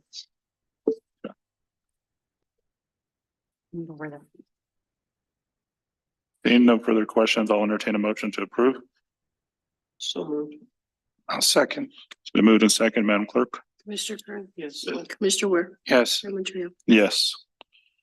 Moving on to item number 17, discussion action acceptance of First Amendment to the Local Government Road Funding Contract D19404, control number L400592. Commissioners, I'll entertain a motion to approve. So moved. Second. It's been moved and seconded, Madam Clerk? Commissioner Kern, Yes. Commissioner Ware, Yes. Chairman Jones. Yes. Moving on to item number 18. Thank y'all. Thank you, Ms. Tammy. Item number 18, discussion action, task order number 4, Molson Corbin Engineering Services, the Blosser Gap Bridge replacement, Miss Virginia. And also we have Mike Provine on the line. So the reason why I'm bringing this task order to you guys is for two reasons. The first reason is Mike Provine reached out to me asking for a copy of the signed original that was approved in the April of 2022 commission meeting. However, I was unable to find anywhere a copy or even an original. I reached out to Tammy with the road department. She was also unable to find a copy or an original of a signed task order. So that's the first reason why we need to bring it, because we have no signed one anywhere that we can find. The second reason why we're bringing it is because Mike Provine did make some changes to it. So the original task order was for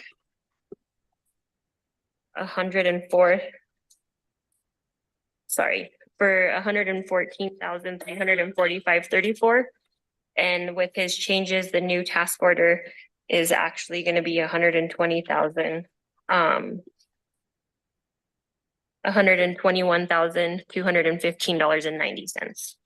And Glenn was unavailable for questions for the project, but Mike Provine might be able to answer some questions and I'll do my best to answer the rest. Thank you. Yes, go ahead, Commissioner Ware. Mr. Chairman, Virginia, it says on this task order that it says the engineer and architect will be paid a lump sum fee as stated and is based upon the attached man-hour estimate. Total for services proposed in this task order is $112,367.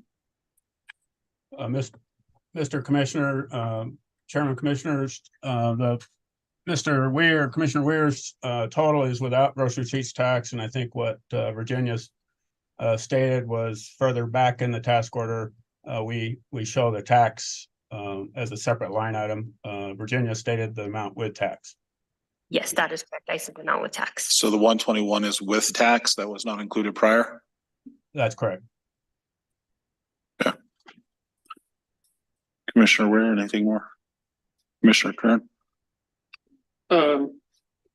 No questions, just clarification for the public's purposes. This is for the bridge replacement, not related to the emergency crossing.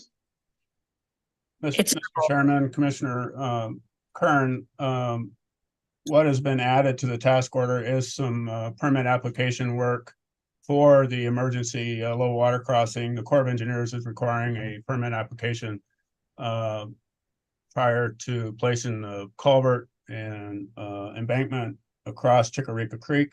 So that is really the change, the major change in the total. We've added that in the description of work. It's like the sixth bullet line on the scope of work on the task order itself. So the majority of the work, yes, you're correct, is for the new bridge, which is design is, proceeding. We did add with the county manager, Gore asked us to help with the Corps of Engineers permit so we can get that low water crossing installed as soon as possible. Thank you, Mike.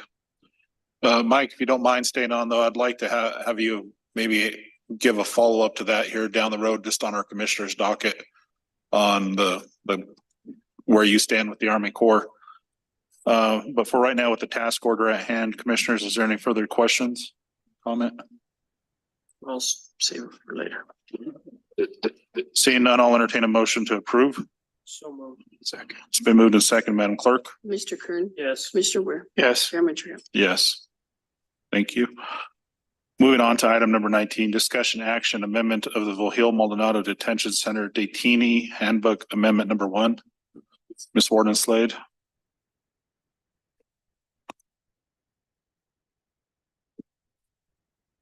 Morning. I apologize for having to come through to see you again, on the policy. Prior to me wanting to do the mock audit, I did a full look through everything that's required. And I didn't have a description of the programs and services, so that's what I'm requesting to be added, and a few things being changed in the detainee handbook or accreditation. Thank you, Mrs. Warden. Commissioner Kern. No questions. Commissioner Ware. Yes, Mr. Chairman, not really questions, but there are quite a few grammatical and punctuation errors in this. I mean, and formatting errors. So right from the beginning, what page? I think this is page 2, where you did mark through on with up to 18 years in prison. I mean, an offender is punishable in prison if you mark that out. That was not me. That was June. Everything in red is June. Okay, well, Everything that's, was mine. I mean, that doesn't make sense. Yeah. It does. Offender and is punishable in prison. There needs to be something to replace with up to 18 years. Or is impunishable with prison, maybe instead of in. But then most of the other stuff I found, and I'm no grammarian or anything, so I'm not trying to be critical, as I'm the last person to point, but there's a lot of places in here where the line goes around and there's a period at the end of the line, even though the sentence isn't finished. So if I bet you there's 30 of them in here. Okay. If you just go down and scan along the right-hand side, I'll find one here in a second and give you an example.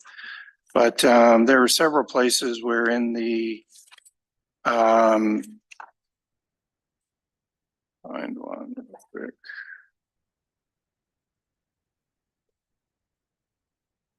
I should have had it up and ready. But I did notice that there were several places where at the end of a line, it wasn't the end of the sentence. There was a period. And So just not sorry to interrupt you, but if we look, I know some of them, are you looking like when they have the 1, 2, 3s or the ABCs? No. Or are you looking at an actual? Yeah. They're just making sense. So I didn't.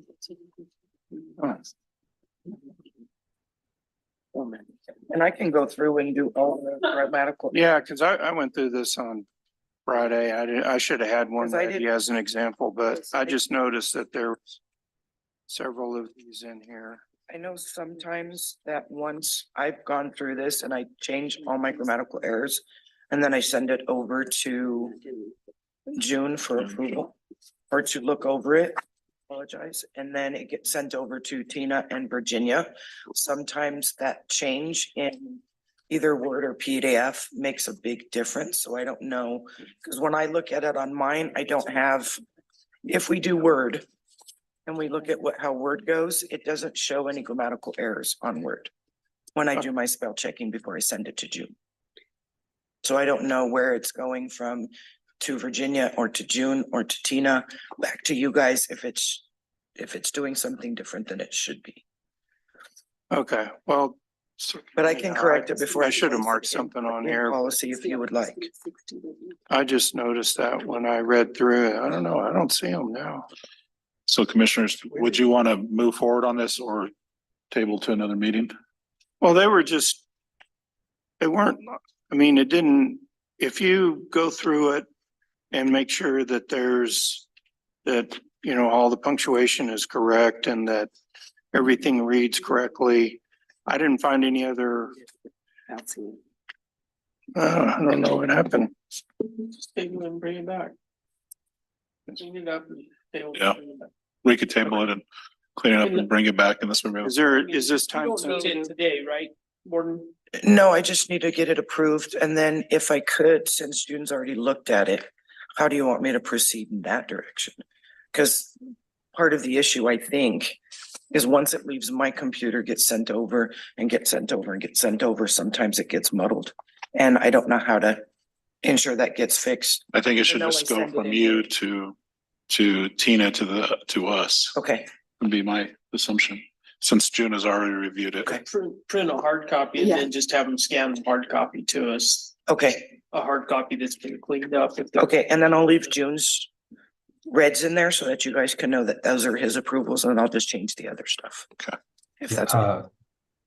Chair Trio and commissioners, and I know that there's some issues because we've been converted PDF to Word several times back and forth, sirs, and I try to change as much as I can. And then I think maybe internally when we work together, I think we need to just email back and forth in a Word program. So therefore, we don't have to make this type of issue again. And then from now on, I'm going to work solely on the Word program with the Warden, if there's any policy review, and then making sure that we are on the same page. And then sorry about that, sir. And then about the punishable, that issue, it seems to be that I think what happened was that the 18 years was old statute, and then I changed it to certain years in prison. But I think it was not reflected here, so I think I'm going to ask Warden to change this, sir. Thank you. So I'll entertain a motion to table. So moved. I'll second. I'll second. I was just saying, it should be a motion to postpone. Motion to postpone. A motion to postpone then? Yeah, because we're not Yeah, going to address it in this meeting. Correct. Motion to postpone. Second, Yeah, Commissioner Kern. Yes. Commissioner Ware. Yes, Chairman Trio. yes. Thank you, Mrs. Slade. they were all over the place. I can't. Moving on to item number 20, discussion action, lodgers tax promotional funding, Phillips Broadcasting, radio advertising. Miss Virginia.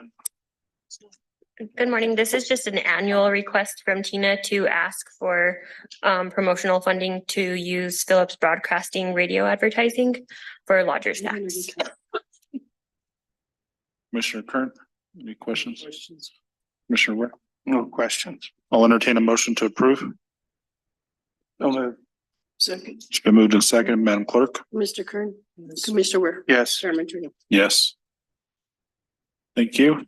Moving on to item number 21 is discussion action letter of interest for the Department of Transportation FY 2023 Thriving Community Grants Program as a partner organization to the city of Raton. Ms. Taryn.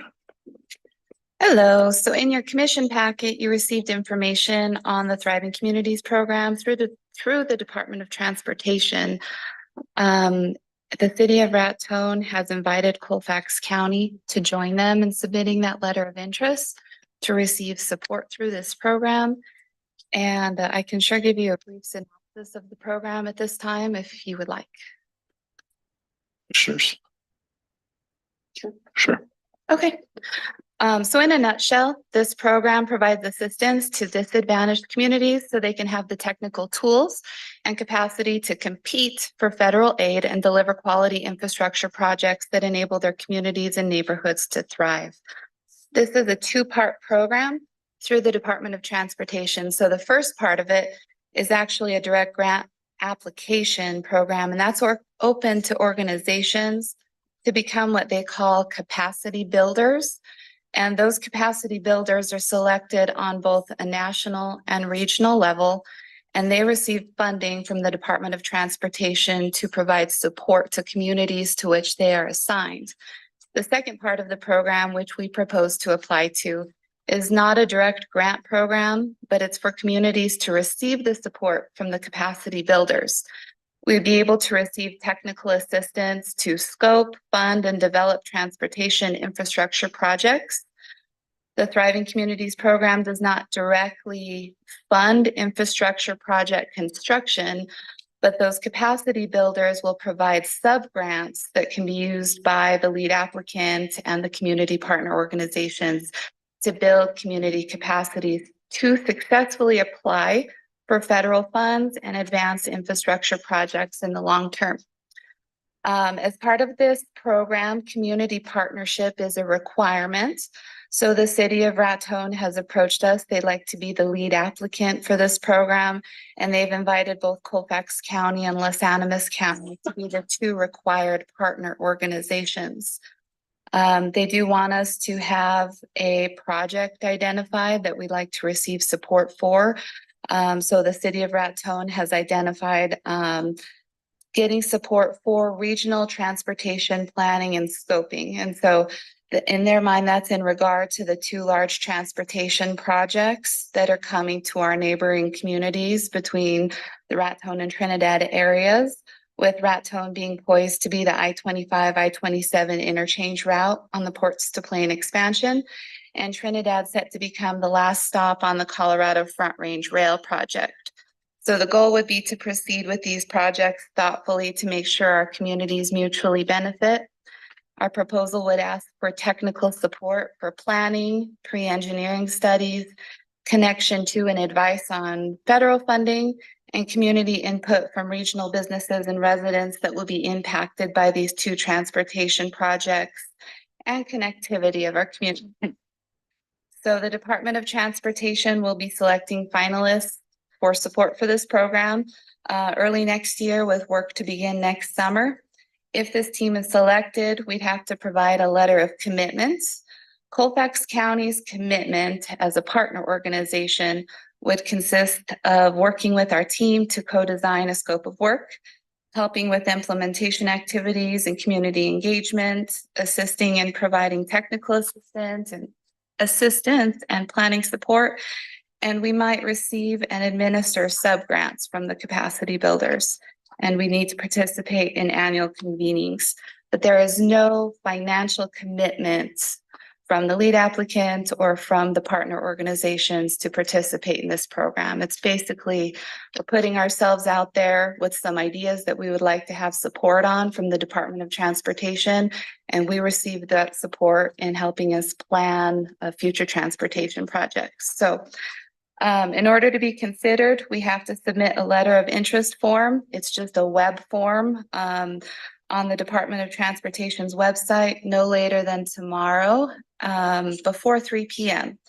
So I've been advised that Los Animas County Commission is also reviewing this today, and they'll be voting on their participation at a special meeting. Just to let you know, in case they choose not to participate, it does sound like we have some support there, but a backup partner organization could possibly be Grow Raton pending board vote, because there has to be a lead applicant and then two supporting organizations. So I'd ask for your consideration in approving our participation in this program, along with the City of Raton and one other required partner organization to be finalized. Thank you, Ms. Chakma. So commissioners, this is something that's, just to kind of break it down, and the way I see it is simple, is there's no, if we're applying for this grant, it's going to be a federal employee that's going to be assigned to our area to help with any kind of transportation needs.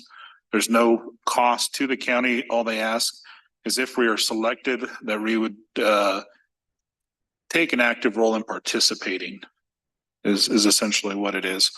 This is something that I support, but commissioners, I'd like to hear if you have any questions or concerns, Commissioner Kern. No, I would totally support it. I think it's a great opportunity to join, join forces. And I'm sure Jonah's pretty happy that somebody else is going to be on the front of any kind of federal grants after we did the Amtrak deal. So I fully support it. Commissioner Ware? Yeah, I just want to make sure that if we're going to do this grant and we're going to do the study on transportation, which is related to I-27 coming into Raton, that we also make sure and include the I-25 corridors, more specifically Maxwell and Springer, in that evaluation, because I know the intersection will be in Raton, but the additional traffic that intersection causes is also going to affect Maxwell and Springer. And I just want to make sure that we have commitment that those communities and the impact to those communities will be included in this study that we would be pursuing. I completely agree. The letter of commitment, or the letter of interest, I should say, that we submit does ask for the census tracts that we are going to focus our efforts on. And from what I understand, we are including both census tracts to encompass the entirety of Colfax County, because we want the entire county involved in any transportation planning that can be provided through this program. And they also affect 64, or even going through the valley and stuff. So even after, sorry, Commissioner, even after this though, after the initial 3, if we're selected, we could also add participants in. So we could add in the city of Springer or Maxwell as well. Okay. So, well, thank you. Seeing no further discussion, I'll entertain a motion to approve. So moved. second, It's been moved and seconded, Madam Clerk? Mr. Kern? Yes. Commissioner Ware? yes. Chairman Trio? Yes, thank you. As of today, moving on to item number 22 is the manager's docket. The manager is currently out today. Ms. Apodaca, did you have anything to report?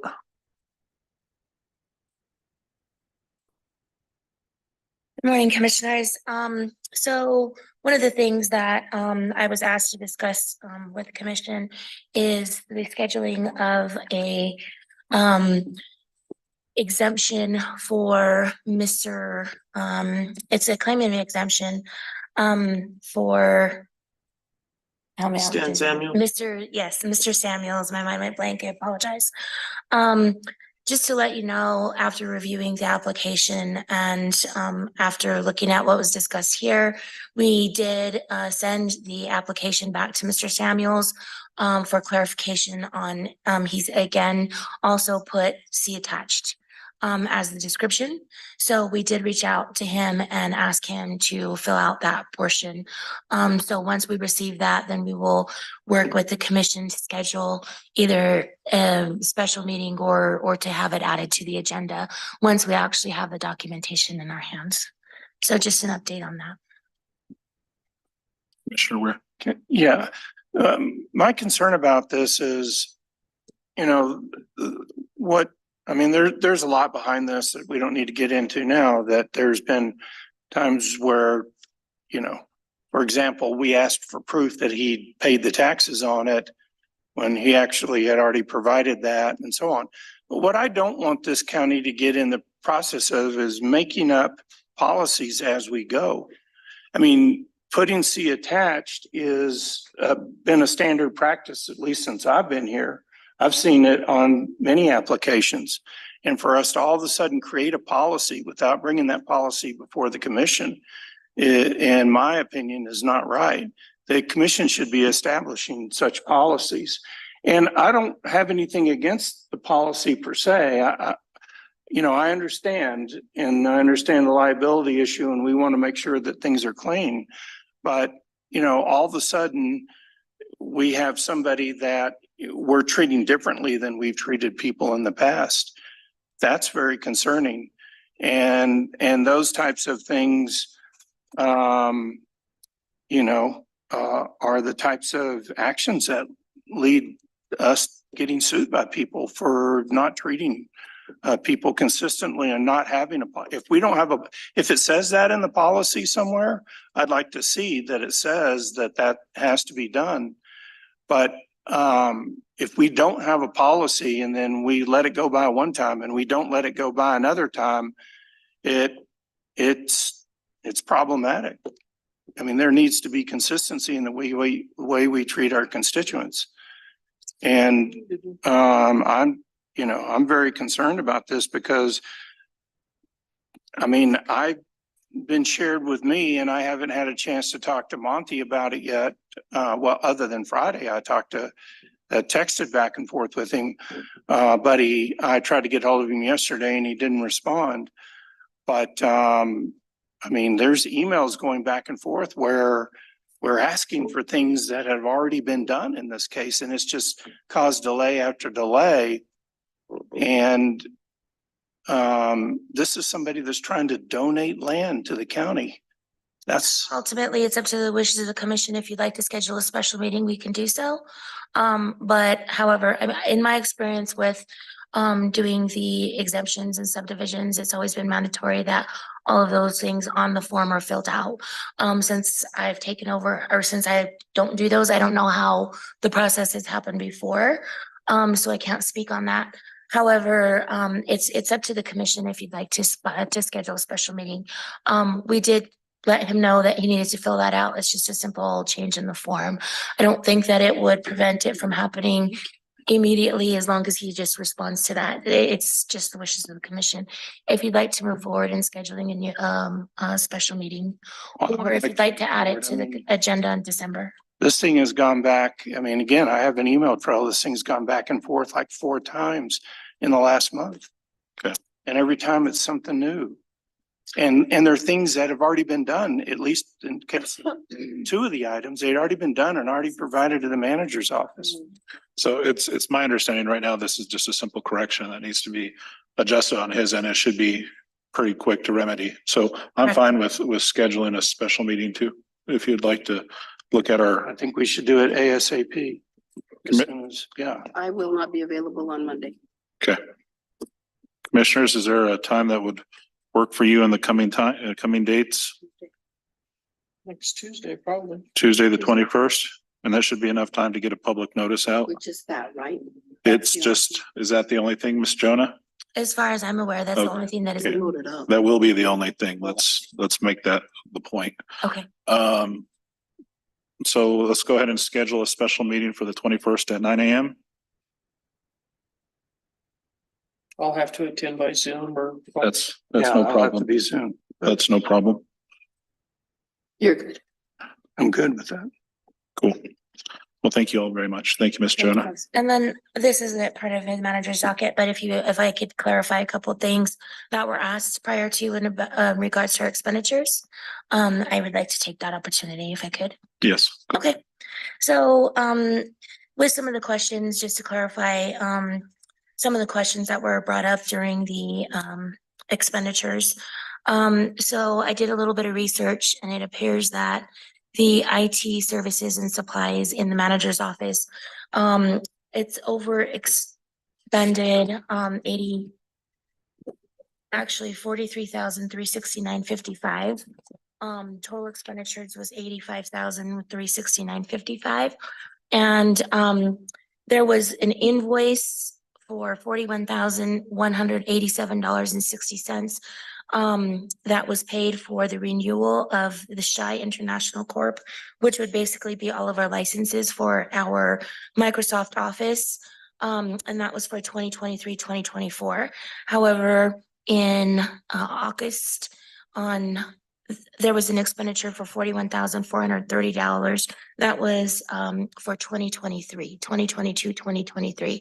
So that was paid delinquent. So that was actually resulted in the expenditure overage. However, you still have 55% of the budget to spend. So that's mostly the reason why I haven't done a bar adjustment on that. Related to the sheriff's department, There is a purchase of 2 sheriff vehicles for 86,896 in October for the purchase of 2 vehicles, and then a carryover expenditure for the upfit of 2 vehicles for 21,473.01. That was paid in July 10th of 2023. That was carried over from last fiscal year. And the amount of that budget that remains is 54%, which is the reason why we haven't done a budget adjustment, because the overall fund is not overexpended. The New Mexico County Insurance Authority, the invoice was actually for $110,000. And last year, in previous years, it was 63. The previous invoice was 63,507. So that's the reason why 63,000 was budgeted before. That was the exact amount of the previous invoice. The invoice for this fiscal year came in at $110,196. And the overall budget that remains in that fund is 60%, which is the other reason why you haven't seen a budget adjustment in that. So in all 3 of those instances, the budget is not overexpended. And just for clarification, the 33% that appears on the top of the budget is actually what has been expended year to date. So in 4 months in, we should be around 25-30%. So we're really not over any kind of significance. A lot of that can actually result from fiscal years carrying over. July might have, or June might have an expenditure that isn't paid until July. So usually in January, if we are close to exceeding 50% of the budget, then we can actually submit for some budget adjustments for commission approval, if that is necessary. I'll stand for any other questions. Sure. Commissioner Kern? Okay, seeing no further questions. Thank you, Ms. Apodaca. Thank you. We'll go ahead and move on to our commissioner's docket. Commissioner Kern? Maybe a question for Mr. Provine, if he could help out. Obviously, we're getting a lot of calls in relation to the Blossom Gap Bridge and the temporary piece on that. Do you have any feel for how long it's going to take to get those permits, Mr. Provine, to be able to move forward on this? Mr. Chairman, Commissioner, we provided the draft permit application, sent that out to the county manager. I guess it was Thursday. Sent him a query yesterday. I didn't realize he was out. We need his signature on that form before we submit in 2 places, and then we'll get that submitted to the Corps of Engineers as soon as possible. Well, I haven't had any discussions with the Corps. I know Mr. Gore has, and the email I read is the Corps feels that permit, the project, the low water crossing part of the project will should qualify under an existing nationwide permit with the Corps, and so I don't see any difficulties. However, I always have to qualify things. It's up to their review. I'm not aware of what that timeline will be, but I can reach out to the Corps and find that information out. Question back to you all. Do you know if Mr. Gore will be in tomorrow or soon? Mike, you could go ahead and just send that to me. It's urgent, and I'll be willing to sign it to move it forward. Thank you very much. Thank you. Yeah, no, time is of the essence with this project. It absolutely creates a health emergency and economic emergency with just everything there. And I do want to get it done as soon as possible. Commissioner Kern? Yes, one other question. I know Manager Gord sent out, that we may have to go out for RFP on the or request for bid, one or the other, as far as the dirt work on this. Virginia, can you maybe answer this question? Can't we do an emergency on it and not actually have to go out?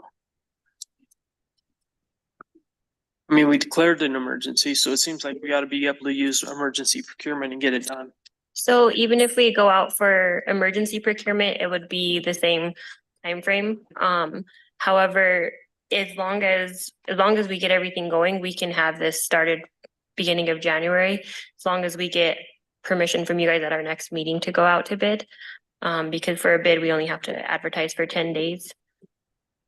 Can we put it on the special? And then also, I don't think that this can be considered an emergency, because was I correct when I was on vacation that Thomas said this was an emergency, or am I confused with a different bridge? Yeah, so I believe the state determined that it was an emergency because there was something about previous inspections that showed that stuff wasn't properly fixed in the past or something. I apologize, I wasn't here for that meeting, so I don't know exactly what was said. But I was under the impression that it was stated that this couldn't be considered an emergency due to lack of county responsibility. I don't think our constituents are gonna be very happy if we tell them we're not even gonna move dirt until January. No, and I think that's not acceptable. Commissioner, where did you have something real quick? Yes, I actually had a conversation with Manager Gore, I believe it was on Thursday or Friday of last week, about this topic, and the state did decline our emergency declaration. But then subsequent to that, we saw that there was an inspection just a year ago. Because Manager Gore went to DOT and asked for the record of inspections for this bridge. And it was a year ago, and it passed a year ago. And so my understanding, or what Mr. Gore explained to me, was that it wasn't tied to a disaster like, a flood or something like that.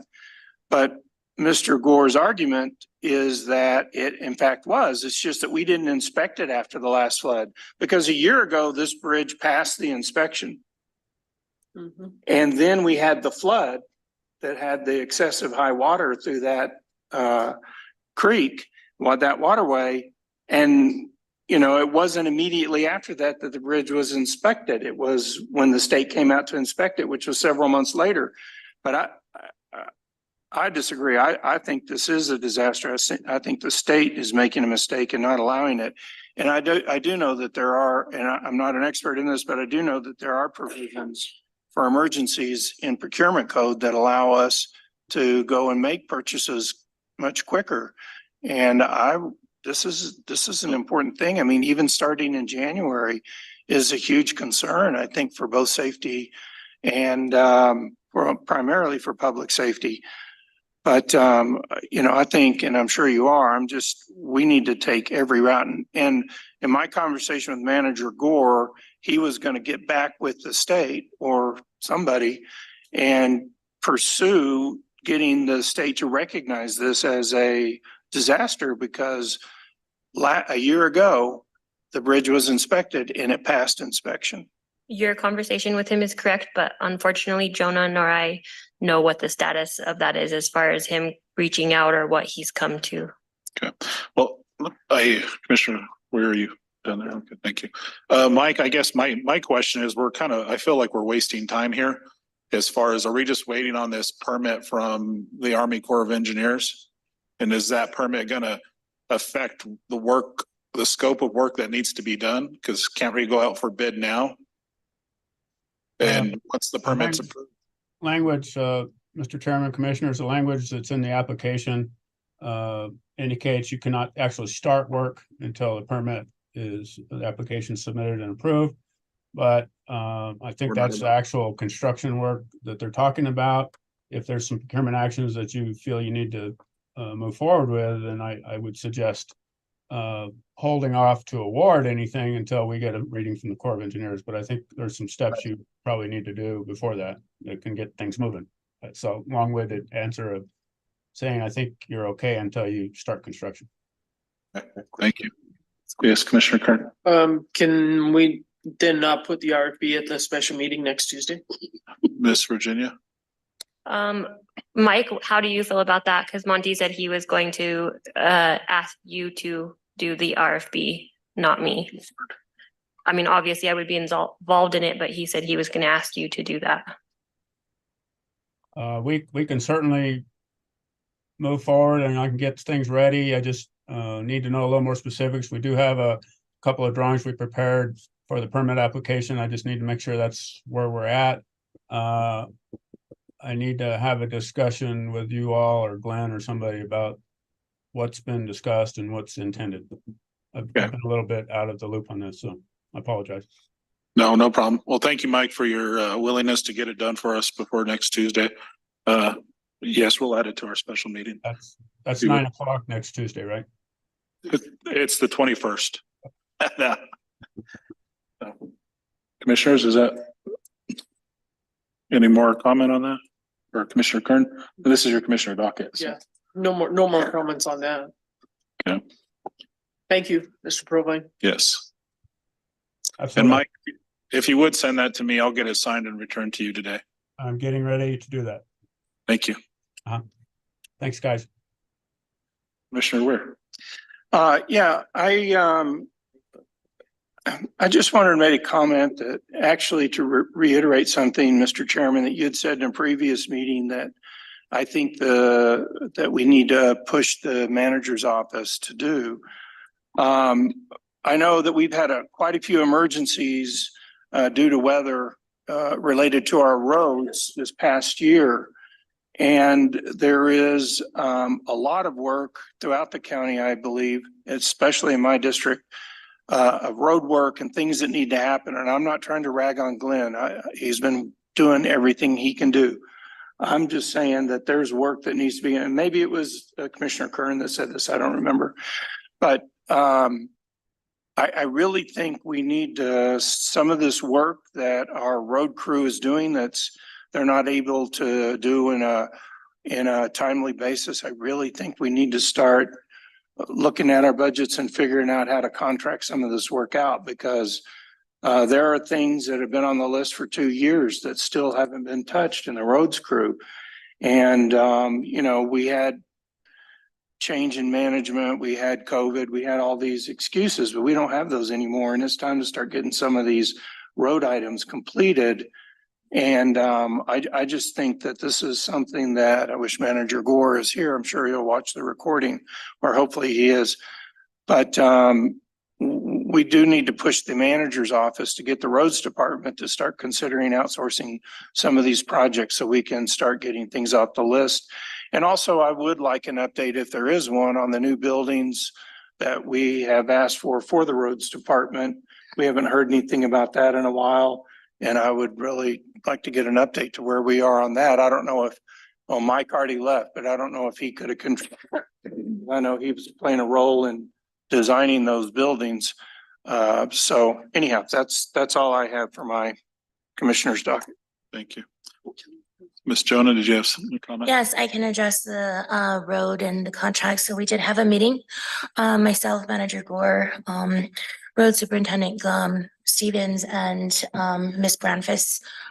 We've had a couple of them, as a matter of fact, over the last few weeks. And we are aware that there are several transportation projects that are delinquent, and we are trying to catch them up. That's the reason why we've actually been requesting for extensions. It was discussed that we will be using subcontractors for hauling, as well as doing a lot of those. Currently, where one stands is I spoke with Glenn yesterday, and he expressed the need to actually go into a subcontract for hauling gravel to complete the current transportation project that is going on right now, to make sure it is done and completed by December 31st.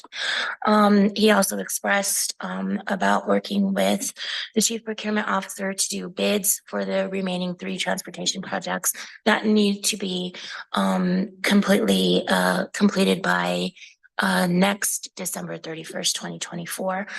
So that is something that is in the works. It looks like those will begin on early spring, and they will begin working in an RFP probably and the beginning of next calendar year. Thank you. You're welcome. Thank you. And I would just like to comment on that real quick. I know that the county road department does have a lot of this equipment and everything else, and I support going out for procurement to help them get caught up. So that's it. Once they're caught up, then they need to be to their projects and keeping up with everything else. So I'm in support of helping them get caught up. I guess I did have a question for the commissioners. I'd like to get the early registration done with our legislative conference with the New Mexico counties. I'm attending. I think Commissioner Kern, were you gonna? And I'll be Commissioner, attending. okay. Ms. Apodaca, I would ask if you would please register us and send us a confirmation, the commission here. This way we could book our hotel rooms. I was trying to figure it out. Wasn't able to, they wouldn't release the rooms at the special rates until we were registered. So I just want to get it before time runs out because Ubers do not work well and I don't like driving in Santa Fe very well either. So if I can walk there, I'd rather do it. Let's see here. I just wanted to let the commission know I did go to the Los Animas County Commission meeting. Just introducing myself, let them know we're here to help work together just in case if we ever had an emergency. They requested our emergency manager also meet with their emergency manager just to coordinate and be on the same page. They had a concern about protecting watersheds. I know the city of Raton, that's the main watershed for Raton is actually in Los Animas County, starts there. So I'd ask that the county manager follow up with that. I thank you all for the Blosser Gap Bridge update. I also wanted to let the commission know I've been talking with the cabinet secretary and for the New Mexico Department of Transportation and Pedro Rael, the aviation director, following up the grant information. I'm going to be having another meeting with them this next, well, I'm gonna have to change it now. It's the 21st at 9 a.m. But I will change that. I'll reach out to them and I'll ask Commissioner Weir if you'd like to attend. We can get a notice out. Because I've been pretty fired up with that lately. I'm not too happy. But there's other issues at play that we could address later. I did also want to let my commissioners know, and I was a little frustrated with this, but the county was closed on this last what was it, Thursday in observance of Veterans Day. And I understand observing our veterans and everything else, but the county, most of the rest of the United States observed it on Friday as that. I've gotten a lot of calls from constituents that were upset that they couldn't come and receive services from the county that day. We didn't have any kind of signs posted or nothing like this. So in our future dates, when we consider that, I'd like us to take into consideration the timing of it. So if we would, I just feel that we could observe it as well as on Friday, even though it's a day off with the county. I am going to meet with Baca Valley Telecom. We're working on a grant. It's about applying for a grant with the New Mexico broadband and seeing if we could work with them to better plan out broadband here in Colfax County. I guess I'm kind of looking at the depressed area maps of Miami, parts of Springer and Raton. So I did want to meet with Baca Valley to get some input if we do choose to go for this grant. There's no matching funds from my understanding that are needed. And I just wanted to let you all know that. I also worked with New Mexico Department of DOT on some EV chargers. I approached the city of Raton for these if they were interested. They currently have some other stuff going on with EV chargers. So we put this on the back burner, but I forwarded this information on to Mayor Bo Lopez, where it's a possibility. It had to be along an I-25 corridor. So I did forward that to Mayor Bo Lopez if he was interested. I did want to also address the road issue that I had on A22. I emailed County Manager Gore, but that's the old city dump road east of town here. Back when they expanded 84 or 8764, that was paved by the contractor at that time.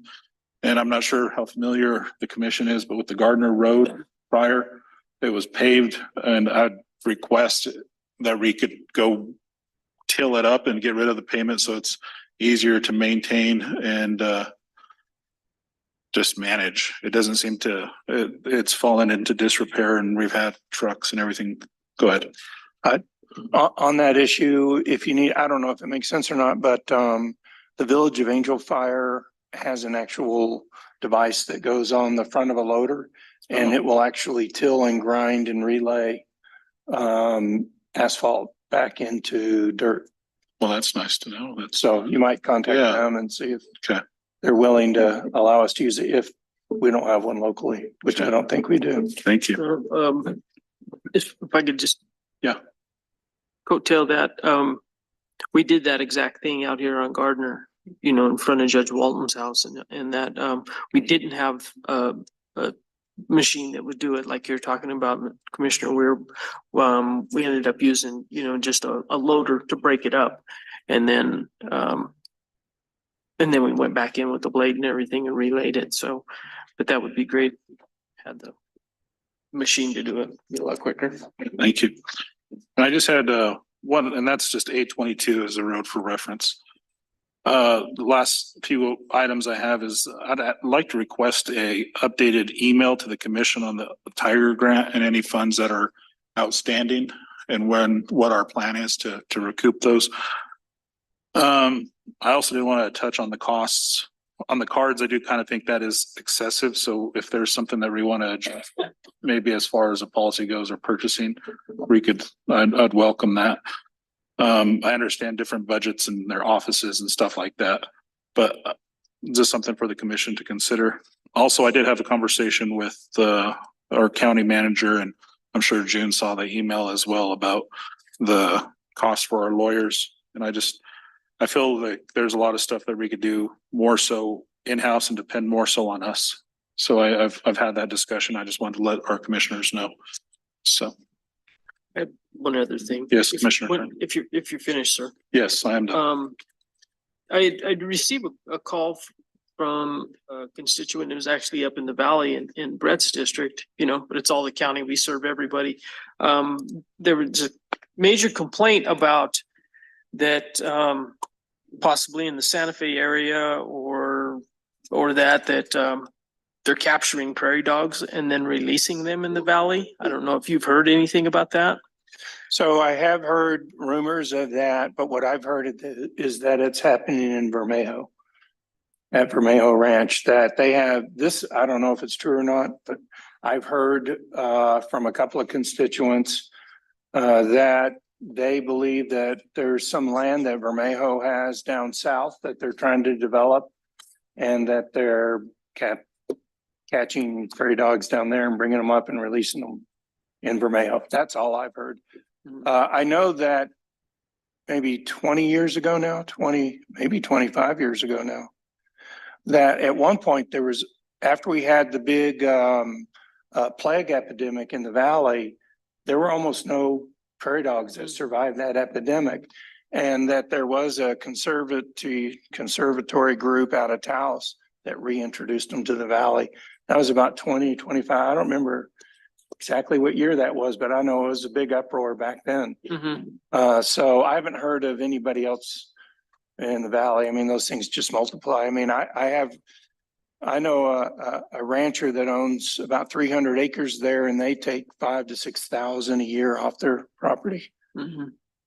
Well, I know they're a problem because I battle them myself, but this particular individual felt like they were capturing them and then just releasing them on the road, you know, and doing it at night under the veil of darkness, and then because they felt that the next morning you could tell because there would be a huge population in areas of the road, and this was a rancher in that, and I don't know how you catch them. I don't think there's anything illegal about it, but maybe it's something that we certainly not at the county level. There may be at the state or federal level, but maybe we could talk to our representatives in that and see if we can get legislation to where, you know, they can't be transported across county lines or something. I don't know what the solution is, but I know they're a problem, and especially in years where it's extra dry, they tend to spread because they're looking for food too, and they spread like fire when it's dry. So, but I am sympathetic of this particular rancher because I know what a problem they are. That's all. Thank you, sir. Yeah, thank you all. At this time, we will go ahead and do I need to entertain a motion or just go ahead and recess? We'll go ahead and recess our meeting. We're going to be meeting again at the 444 Hereford Avenue. We'll be moving on to item number 424, and that's the Hill Maldonado Detention Center Annual Inspection. Till what time? What time do you want to meet over there? Probably, Well, 'cause we have signatures, yeah, right? So. So why don't we just say, Quarter after? yeah, 11. 11:15? 11:15? Okay. All right.